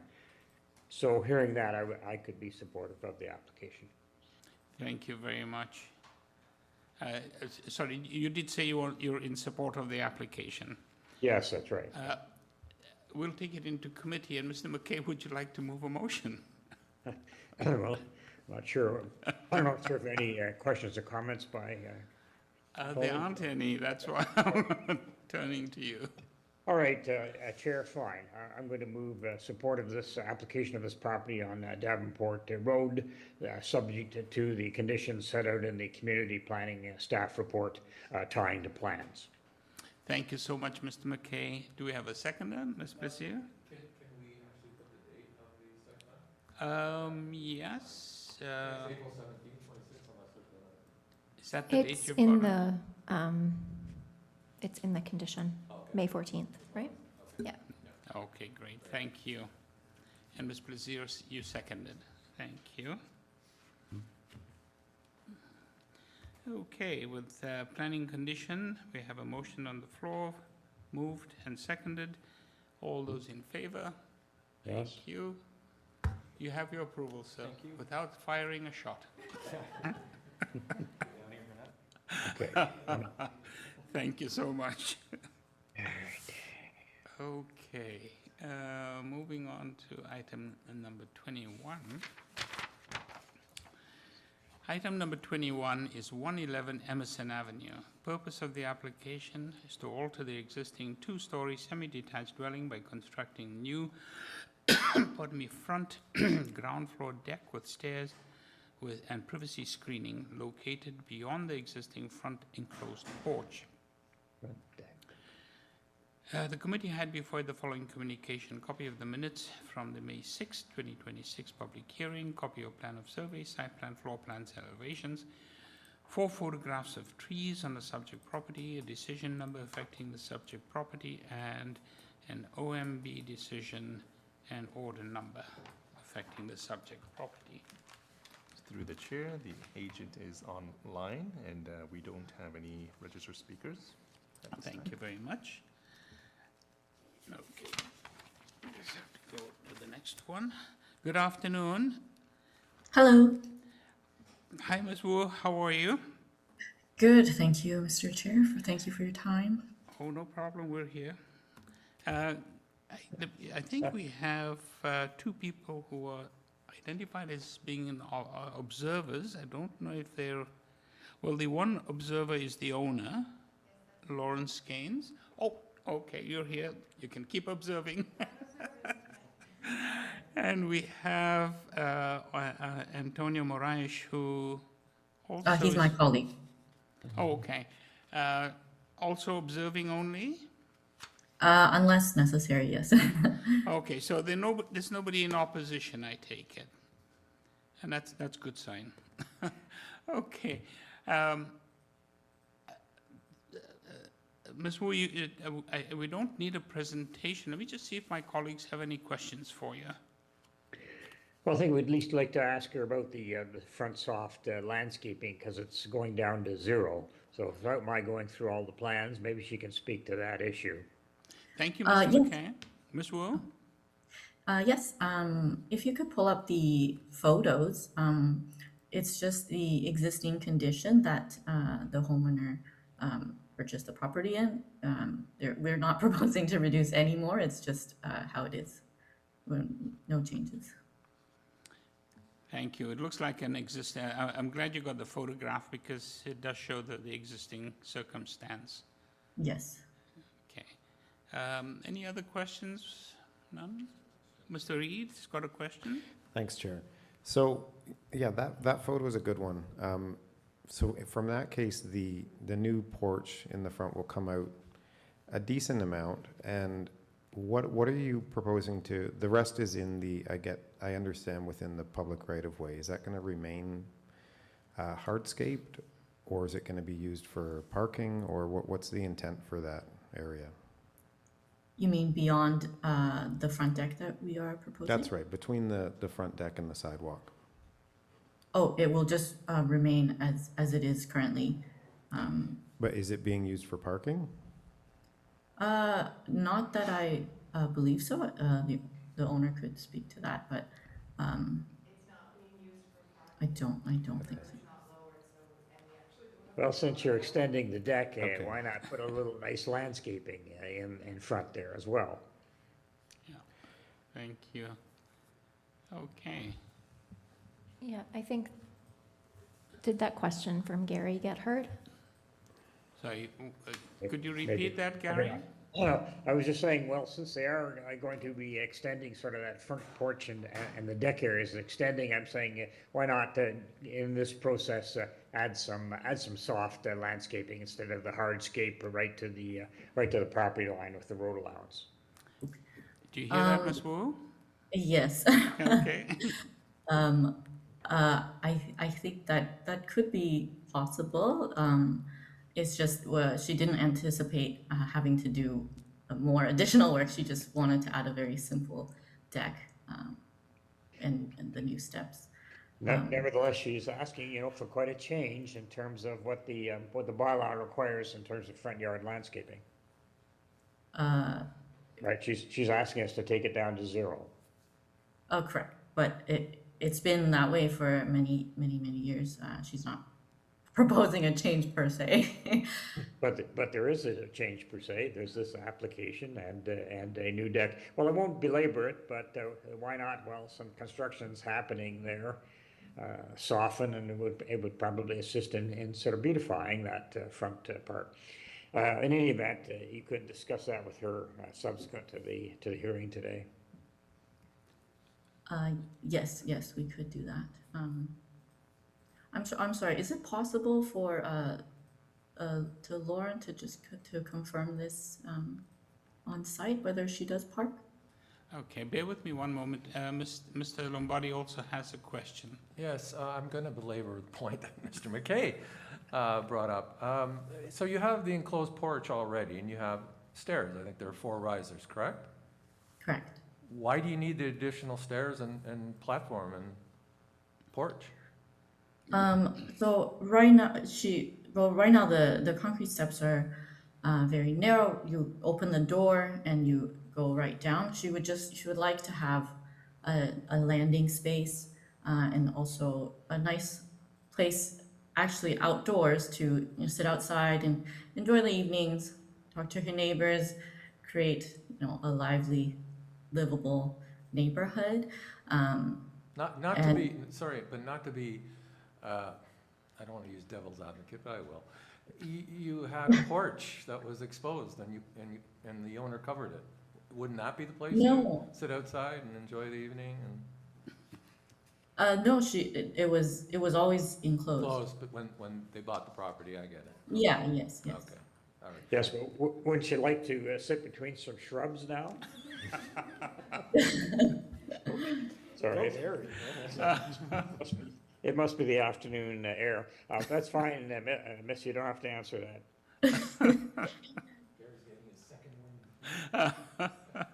Must be the lack of ice cream. I forgot about that issue too. That's all. Ms. Wu, you had asked for the owner, Lauren, who's sitting here with us, to contribute. Would you still like her to do that? I can ask. She already confirmed it. There's no park. She doesn't park in the front. Doesn't park. Right. With regard, Ms. Wu, did you want to have Lauren talk about the possibility of soft landscape at the front?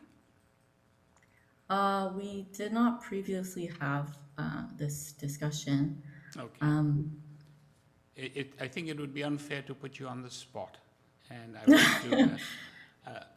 I don't think it's appropriate to put you on the spot. We have a variance in front of us, and that's what we need to work with. So thank you so much. We'll take it into committee and look for a decision for you. Okay, thank you. Thank you. Okay, colleagues, who'd like to run with us? When I did see the variance, and that jumps out at all of us when it's a 0. And but when I looked at the plans and noticed that that property line was right at that spot, it's in one of those within the city area areas where these are existing circumstances. So I did not think of it as being unacceptable. It would be nice if some landscaping were done. It would make sitting outside that much more pleasant. But that's a decision that's not before us, or not a question before us. So I do believe this is a supportable application as it stands. Mr. Reid? Yeah, I agree with your take. I mean, it's set back very, a very small distance from the right-of-way right now, right? So adding in a porch automatically takes it to 0. But even if it weren't to be, this porch weren't to be built, the amount of green space that would be mandated would be extremely small. What I would say, though, is that it would be really nice if the owner were to remove within the right-of-way a bunch of those bricks, and it could go to help kind of the intent of what the city's getting to. But we can't mandate that. No, thank you. Mr. Lombardi? Yeah, thank you, Mr. Chair.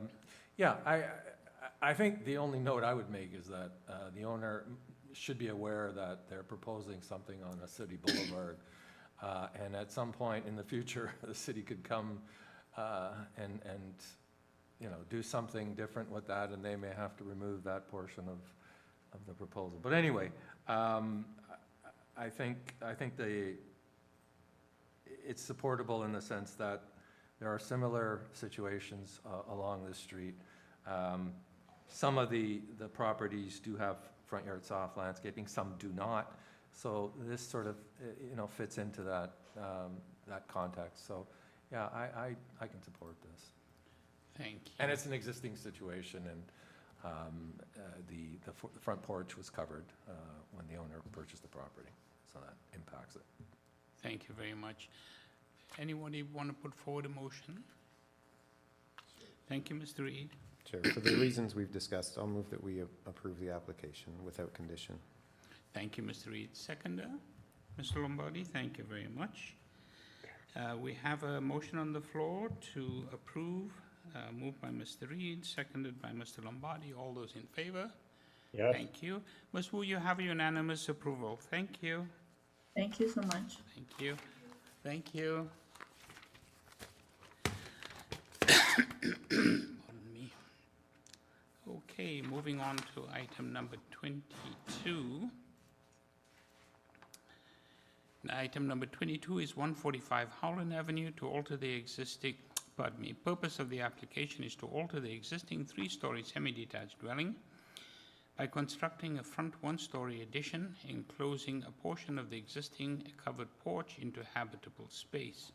Committee had before it the following communication: copy of plan of survey, site plan, floor plans, and elevations, 17 photographs of trees on the subject property, covering letter from the agent. We also have correspondence in support from 149, 147, and 143 Howland Avenue. Through the chair, we have the agent online, and there are no registered speakers for this item. Thank you. Good afternoon, Mr. Smith. Are you here there? Good afternoon, Mr. Chair, members of the committee. Hi, good afternoon. Your name and address for the record, please. David Smith. My address is 401 Craven Road. I'm here to represent the homeowners at 145 Howland Avenue. Thank you very much. We don't need a presentation as nobody is opposing the single variance that you're asking for. So unless my colleagues have any questions, we'll take it into committee and look for a variance. Look for a decision. Thank you. Mr. Lombardi? Thank you, Mr. Chair. I found that it's getting late in the afternoon. Yeah, this is a very, very minor variance application. It's a very slight decrease in the front yard setback by just under 3 feet. I certainly can support this. It meets the 4 tests of the Planning Act. Specifically, it's minor in nature. It doesn't result in any impacts of a planning nature. So I'll move a motion to approve the application, grant the one variance. I don't see any conditions. Thank you. Seconder? I'll second that, Chair. Thank you, Mr. McKay. All those in favor? Thank you. Mr. Smith, you have your approval unanimously. Thank you. Thank you very much. Okay, moving on to item number 23. Item number 23 is 181 Glenrose Avenue. Purpose of the application is to alter the existing three-story detached dwelling by constructing a rear third-story rooftop terrace above the two-story portion of the dwelling at the southeast corner. The committee had before it the following communication: copy of plan of survey, site plan, floor plans, elevations, covering letter from the agent, an arborist's report, and presentation materials from the agent. And we also have a 12-signature petition in support from owners and occupants of properties on Glenrose Avenue. Through you, Chair, the agent is here in person, and there are no registered speakers. Hi, good afternoon. Sorry, these allergies are killing me slowly. Your name and address, please. Ian Chung, address 181 Glenrose Avenue. Thank you, Mr. Chung. Welcome. You also have a very complex application before us. Thank you for the presentation materials, because I was looking at the potential for privacy overlook, but I noticed that it's set quite far back, so no issues there. It is a single variance, fairly straightforward. Let me see if my colleagues need any. They don't need any answer to any questions, so that's good. We'll take it into committee and look for a decision for you. Okay, who'd like to run? Well, Ms. Blazier, thank you. Thanks, Chair. I'm happy to move this one. Yeah, just one variance regarding platform size. We've got lots of community support on file, and as you indicated, it looks like there's some really good, not only tree coverage, but also sort of spatial separation in terms of overlook. So happy to move a motion to approve the variance, and I don't see any conditions. Thank you. Mr. Reid seconds. Thank you very much. All those in favor? You have Yes. unanimous Thank you. approval. Thank you, sir. Thanks. Okay. And we move on to item number 24, which is 1262 Yonge Street. Purpose of the application: to permit an eating establishment use restaurant that is occupying the ground floor area of the existing three-story mixed-use building. The existing two residential dwelling units occupying the second and third levels will be maintained and unaltered. The committee had before it the following communication: copy of plan of survey, site plan, floor plans, and elevations, covering letter from Jeff Bovis and Jackie Lee from the Cafe Crane, an authorization letter from the property manager, and a planning rationale from the agent. Through you, Chair, we have the agent here in person, and there are no registered speakers. What's item? Sorry, through you, Mr. Chair. I'm going to ask the presenter under the very late materials. There's a letter from the ward councillor, and it's just reflecting support of the application. Okay. Oh, that's good news. Okay. We're also able to provide a late letter from the BIA, the Business Improvement Area, that was also laid in that. Thank you. But before we go any further, could we get your name and address, please? My name is Robert Bader, B-A-D-E-R. I reside at 38 Albany Street, that's in South Etobicoke. Thank you, Mr. Bader. I think this application, if I remember correctly, when I looked at it, it was fairly straightforward.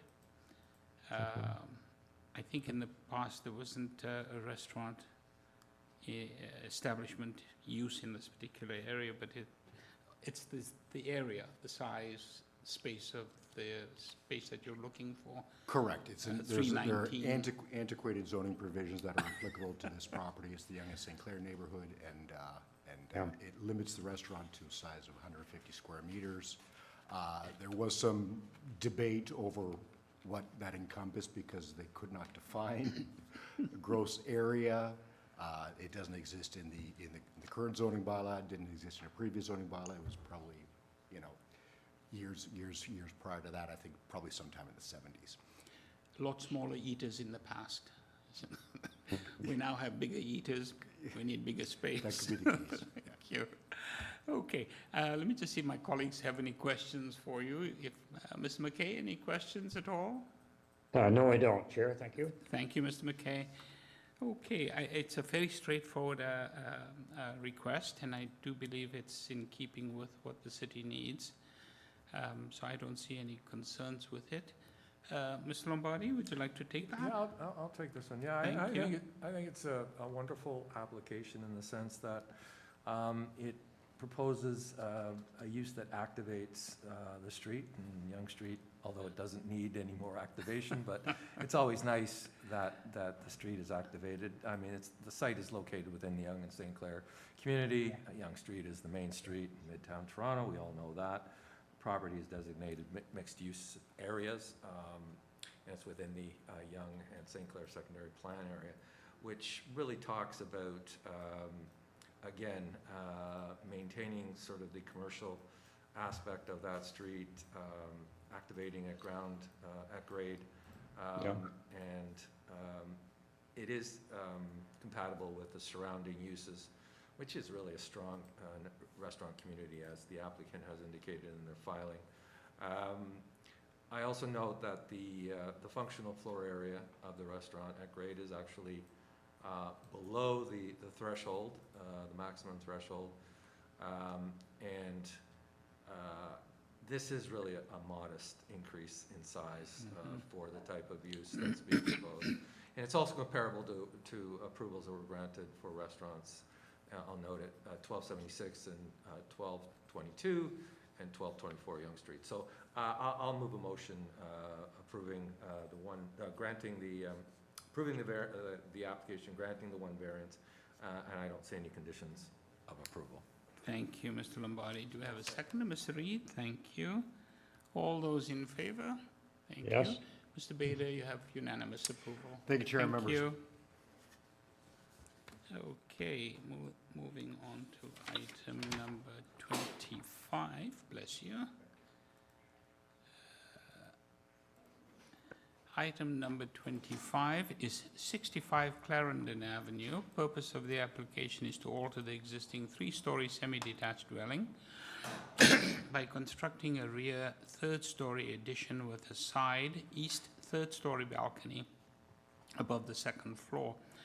The committee had before it the following communication: copy of plan of survey, site plan, floor plans, and elevations, 3 photographs of the subject property, decision numbers affecting the subject property, presentation materials from the agent, tree inventory plan, staff report from urban forestry, and we have a total of 9 form letters in support signed by owners and occupants of 227 Balmoral Avenue, 44 Clarendon Avenue, 72, 70 and 63 Clarendon Avenue, 43 Russell Hill Road, 38 Russell Hill Road, and 18 Warren Road. Through your chair, we have the agent here in person, and there are no registered speakers. You look very familiar, sir. I say good morning, and I said good morning earlier today, and I have the pleasure of saying good afternoon. I actually intended to do this hearing virtually. I was at my office, and the link didn't work, but I do want to thank staff because they're so responsive. I emailed them, I asked them, they responded to me right away. I was able to run over, and I'm here now to deal with the afternoon matter, so thank you so much. You guys just run a terrific ship. That's wonderful. Just for the record, again, name and address, please. Joe Hoffman, Hoffman. I'm a partner at Goodman's LLP, and the address is 333 Bay Street, Toronto, Ontario, M5H2S7. Thank you, Mr. Hoffman. We don't have anybody in opposition to this. We have 4 variances before us, and these are to alter an existing circumstance. Let me just see if my colleagues require any presentation or have questions for you. If not, we'll take it into committee. Thank you. And none.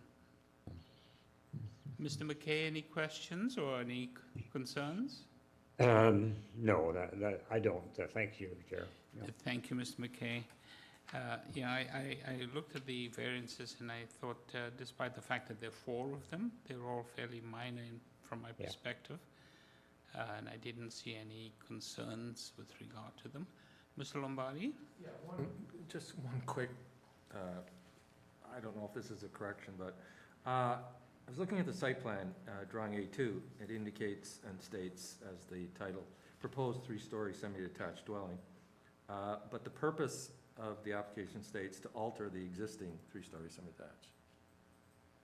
Yes, if there, apologies for any confusion. This is just the extension of the 3rd story. So if you go to the presentation materials on page 2, it shows in purple. That's all we're doing here. Okay, yeah, thanks. Okay, thank you.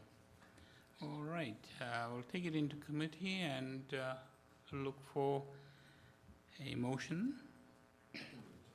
Thank you, Mr. Reid. Thank you. Yeah, I think this is a very reasonable application. The materials are helpful in understanding where the addition is going in. The first 3 variances are really almost technical in terms of how small they are, and then the last is the impacts of that are really internalized more towards the center of the house. So I think these are minor, and I move approval of the application without condition. Thank you, Mr. Reid. Do we have a seconder? Ms. I'll Blazin, second that. thank you. Sorry, Mr. McKay. No problem. Ms. Blazir was very fast. All those in favor? Thank you. You have your unanimous approval, sir. Thank you very much. you. Have a good day. Thank you. Take care. Okay. We move on to item number 26, which is 165 High Park Avenue. The purpose of the application is to alter the existing 2 1/2 story detached dwelling by constructing front and rear 3rd story additions and dormers, a rear 3rd story balcony, and a rear ground floor deck with stairs, also to permit and maintain the existing front 1-story addition front porch enclosure. The existing rear 1-story ancillary building, garage storage, will be altered within the limits of the zoning bylaws. The committee had before it the following communication: copy of plan of survey, site plan, floor plans, and elevations, a covering letter from the agent, and an arborist report prepared by an arborist. Thank you. Through you, Chair. Through the Chair, we have the obvious, eh? The arborist.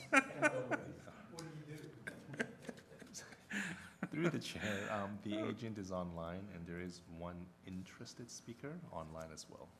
Thank you. Good afternoon, Mr. Smith. Good afternoon, Mr. Chair. Jay Smith, agent for the application. My address is 2493 Frankfield Road. Thank you very much. We have one person who's indicated as a person in interest. Let us just check to see if the person is in opposition, requires a presentation. If not, we'll come back to you. Thank you, Mr. Chair. No opposition. I'm just interested in understanding this a little more. Oh, thank you. Your name and address, please, just for the record.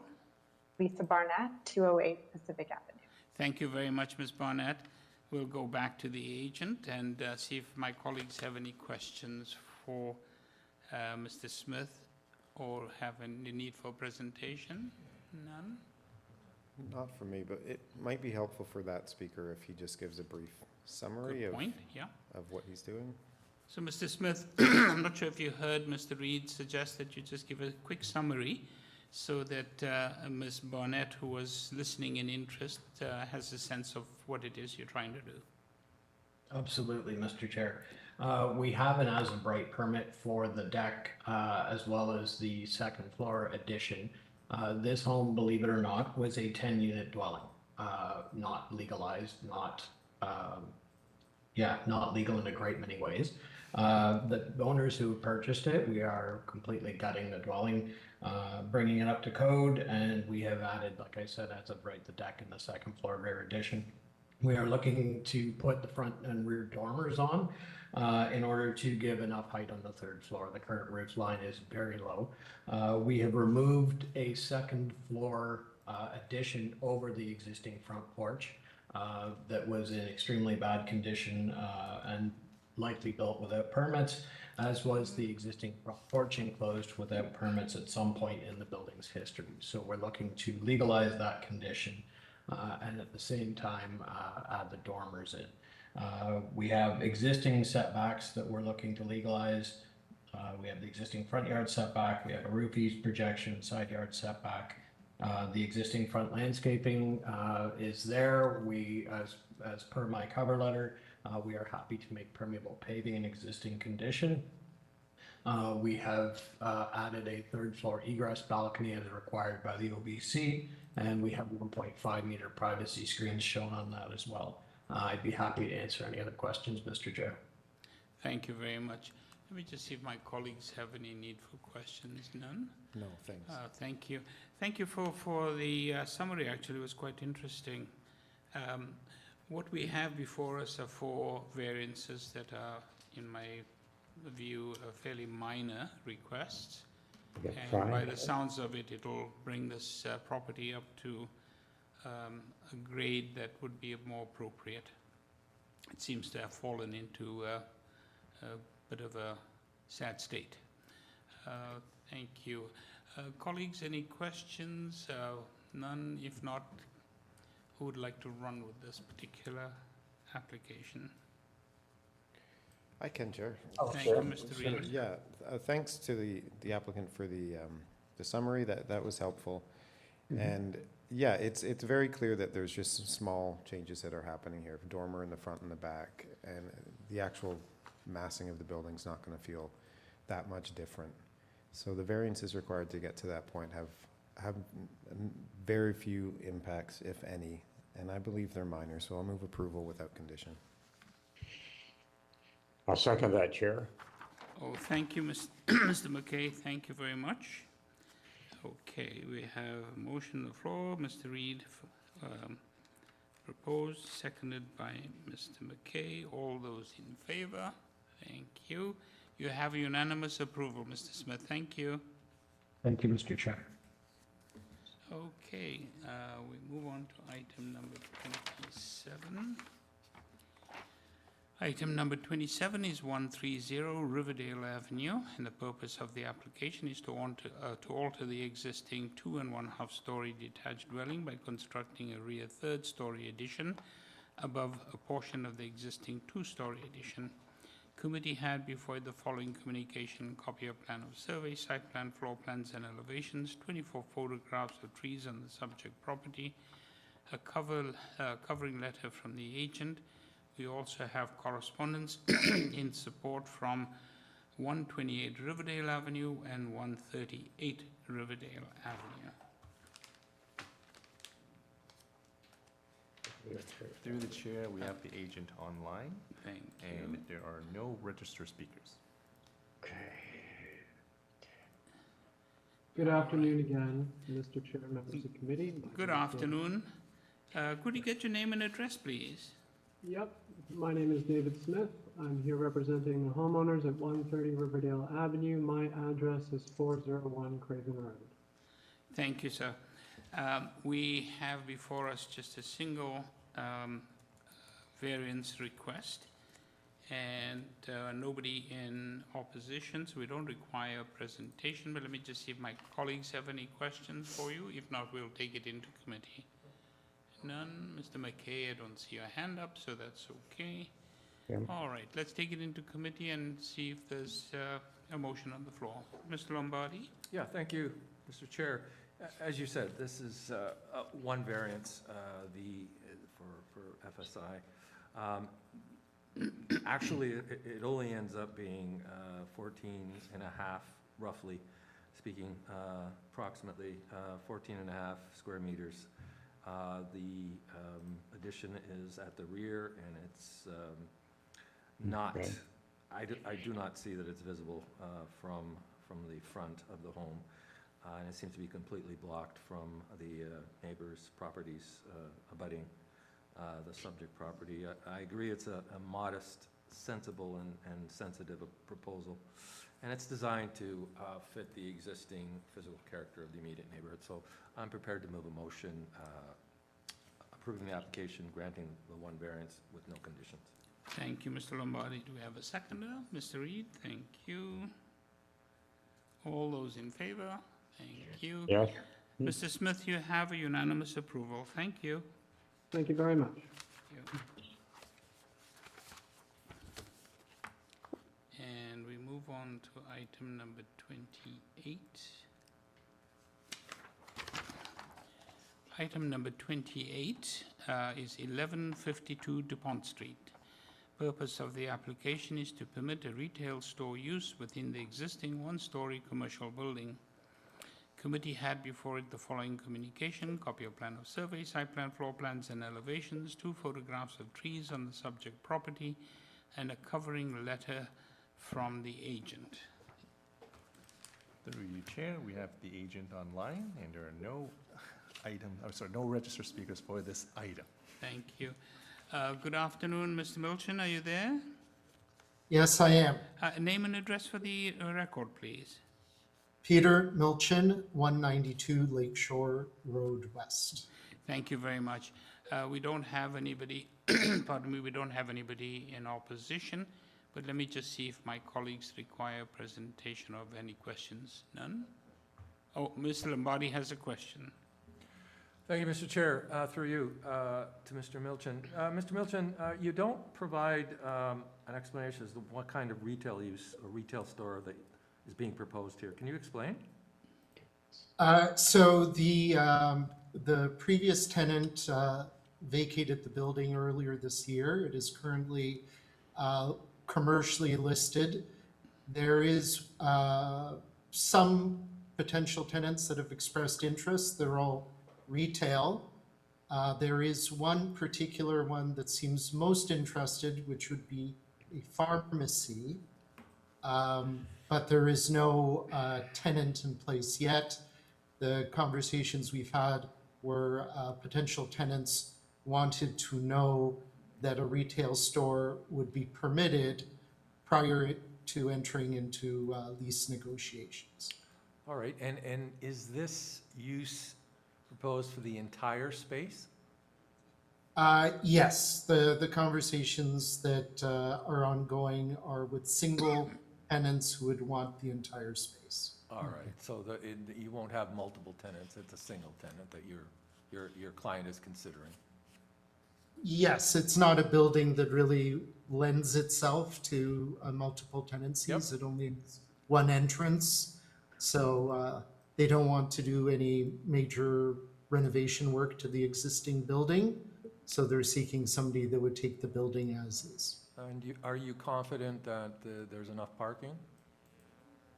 So this is subject to the former City of Toronto bylaw, which would require 1 parking space per 93 square meters of retail space, which in this case, it would require 7 parking spaces. There are 13 parking spaces at the front of the building. All right, thank you. Thank you very much. Are there any other questions? Mr. McKay has a question for you.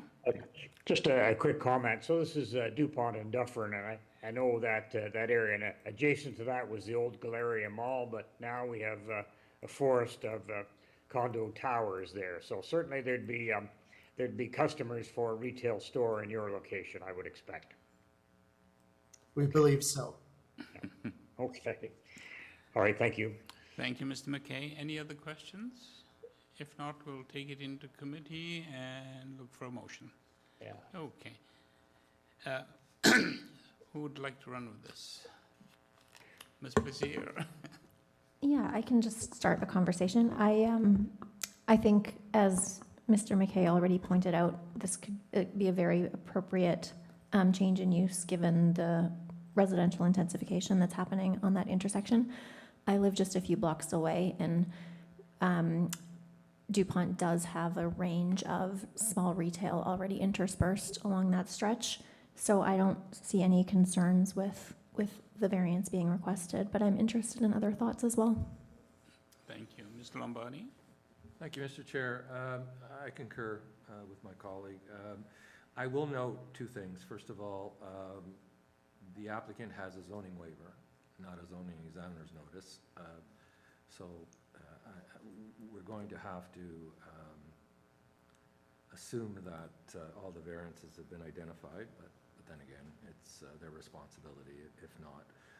The second thing I note that this is zoned industrial. It's zoned I-1 through the former bylaw, the City of Toronto bylaw 43886. Now, retail uses are often permitted, but they are restricted in floor area. So I'm looking at the size of the proposed GFA, and I think that this retail use could be supported. But I'll listen to my other colleagues. Thank you. Mr. Reid, any thoughts? Yeah, I'm a little bit conflicted on this one. I think obviously the area is undergoing huge transformation, and not just at the Galleria, but along DuPont, the whole stretch going eastward.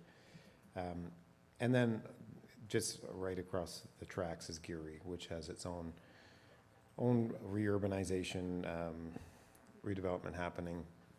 My only concern is that the fact that it abuts right onto the rail corridor, and that it is zone industrial, is that the kind of industrial tenants that need places like this, they're getting kind of pushed out, I think, in terms of the jobs and those kind of services that are associated with it. But I do agree that it's going to fit in. It'll be fine. The building was built just as a condo sales place, and it makes sense that it be used for something in its current form.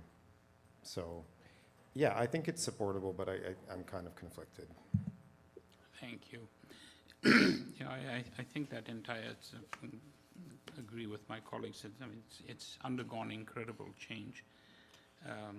Google Street View doesn't do it justice because we have large condos now and the population will be pretty large. I can see a retail use in that area, and hopefully it will be one that is well supported by and in the interests of the tenants that will be living in that neighborhood. I find it a supportable application. So perhaps I'll look for a motion to move us forward. Mr. McKay? Yes, I'd be glad to do that. So thanks, Chair. So I will move approval of this variance allowing a retail store use in this particular industrial zone, and there are no conditions. Thank you, Mr. McKay. Do we have a seconder? Okay. Thank you, Ms. Brazier. Just to, I'm not sure if this is a correction. Is there a forestry 1 condition attached to this one? Well, I think the last one for MEIGHEN Avenue, which has been deferred, there's a urban forestry 1, but I didn't see one on DuPont. Okay, great. Thank you. It might be my error. Thank you. Okay, we have a motion on the floor, moved by Mr. McKay, seconded by Ms. Brazier. All those in favor? Thank you. You have your, Mr. Milchin, you have your unanimous approval. Thank you. Thank you very much. Thank you. Okay, and with that, we conclude, because item number 29 was previously deferred. And we conclude at 4:19 p.m. I have a question for the Deputy Secretary Treasurer. The only emperor is the emperor of ice cream. If you can name the poet who said that, I'll buy you a big sundae.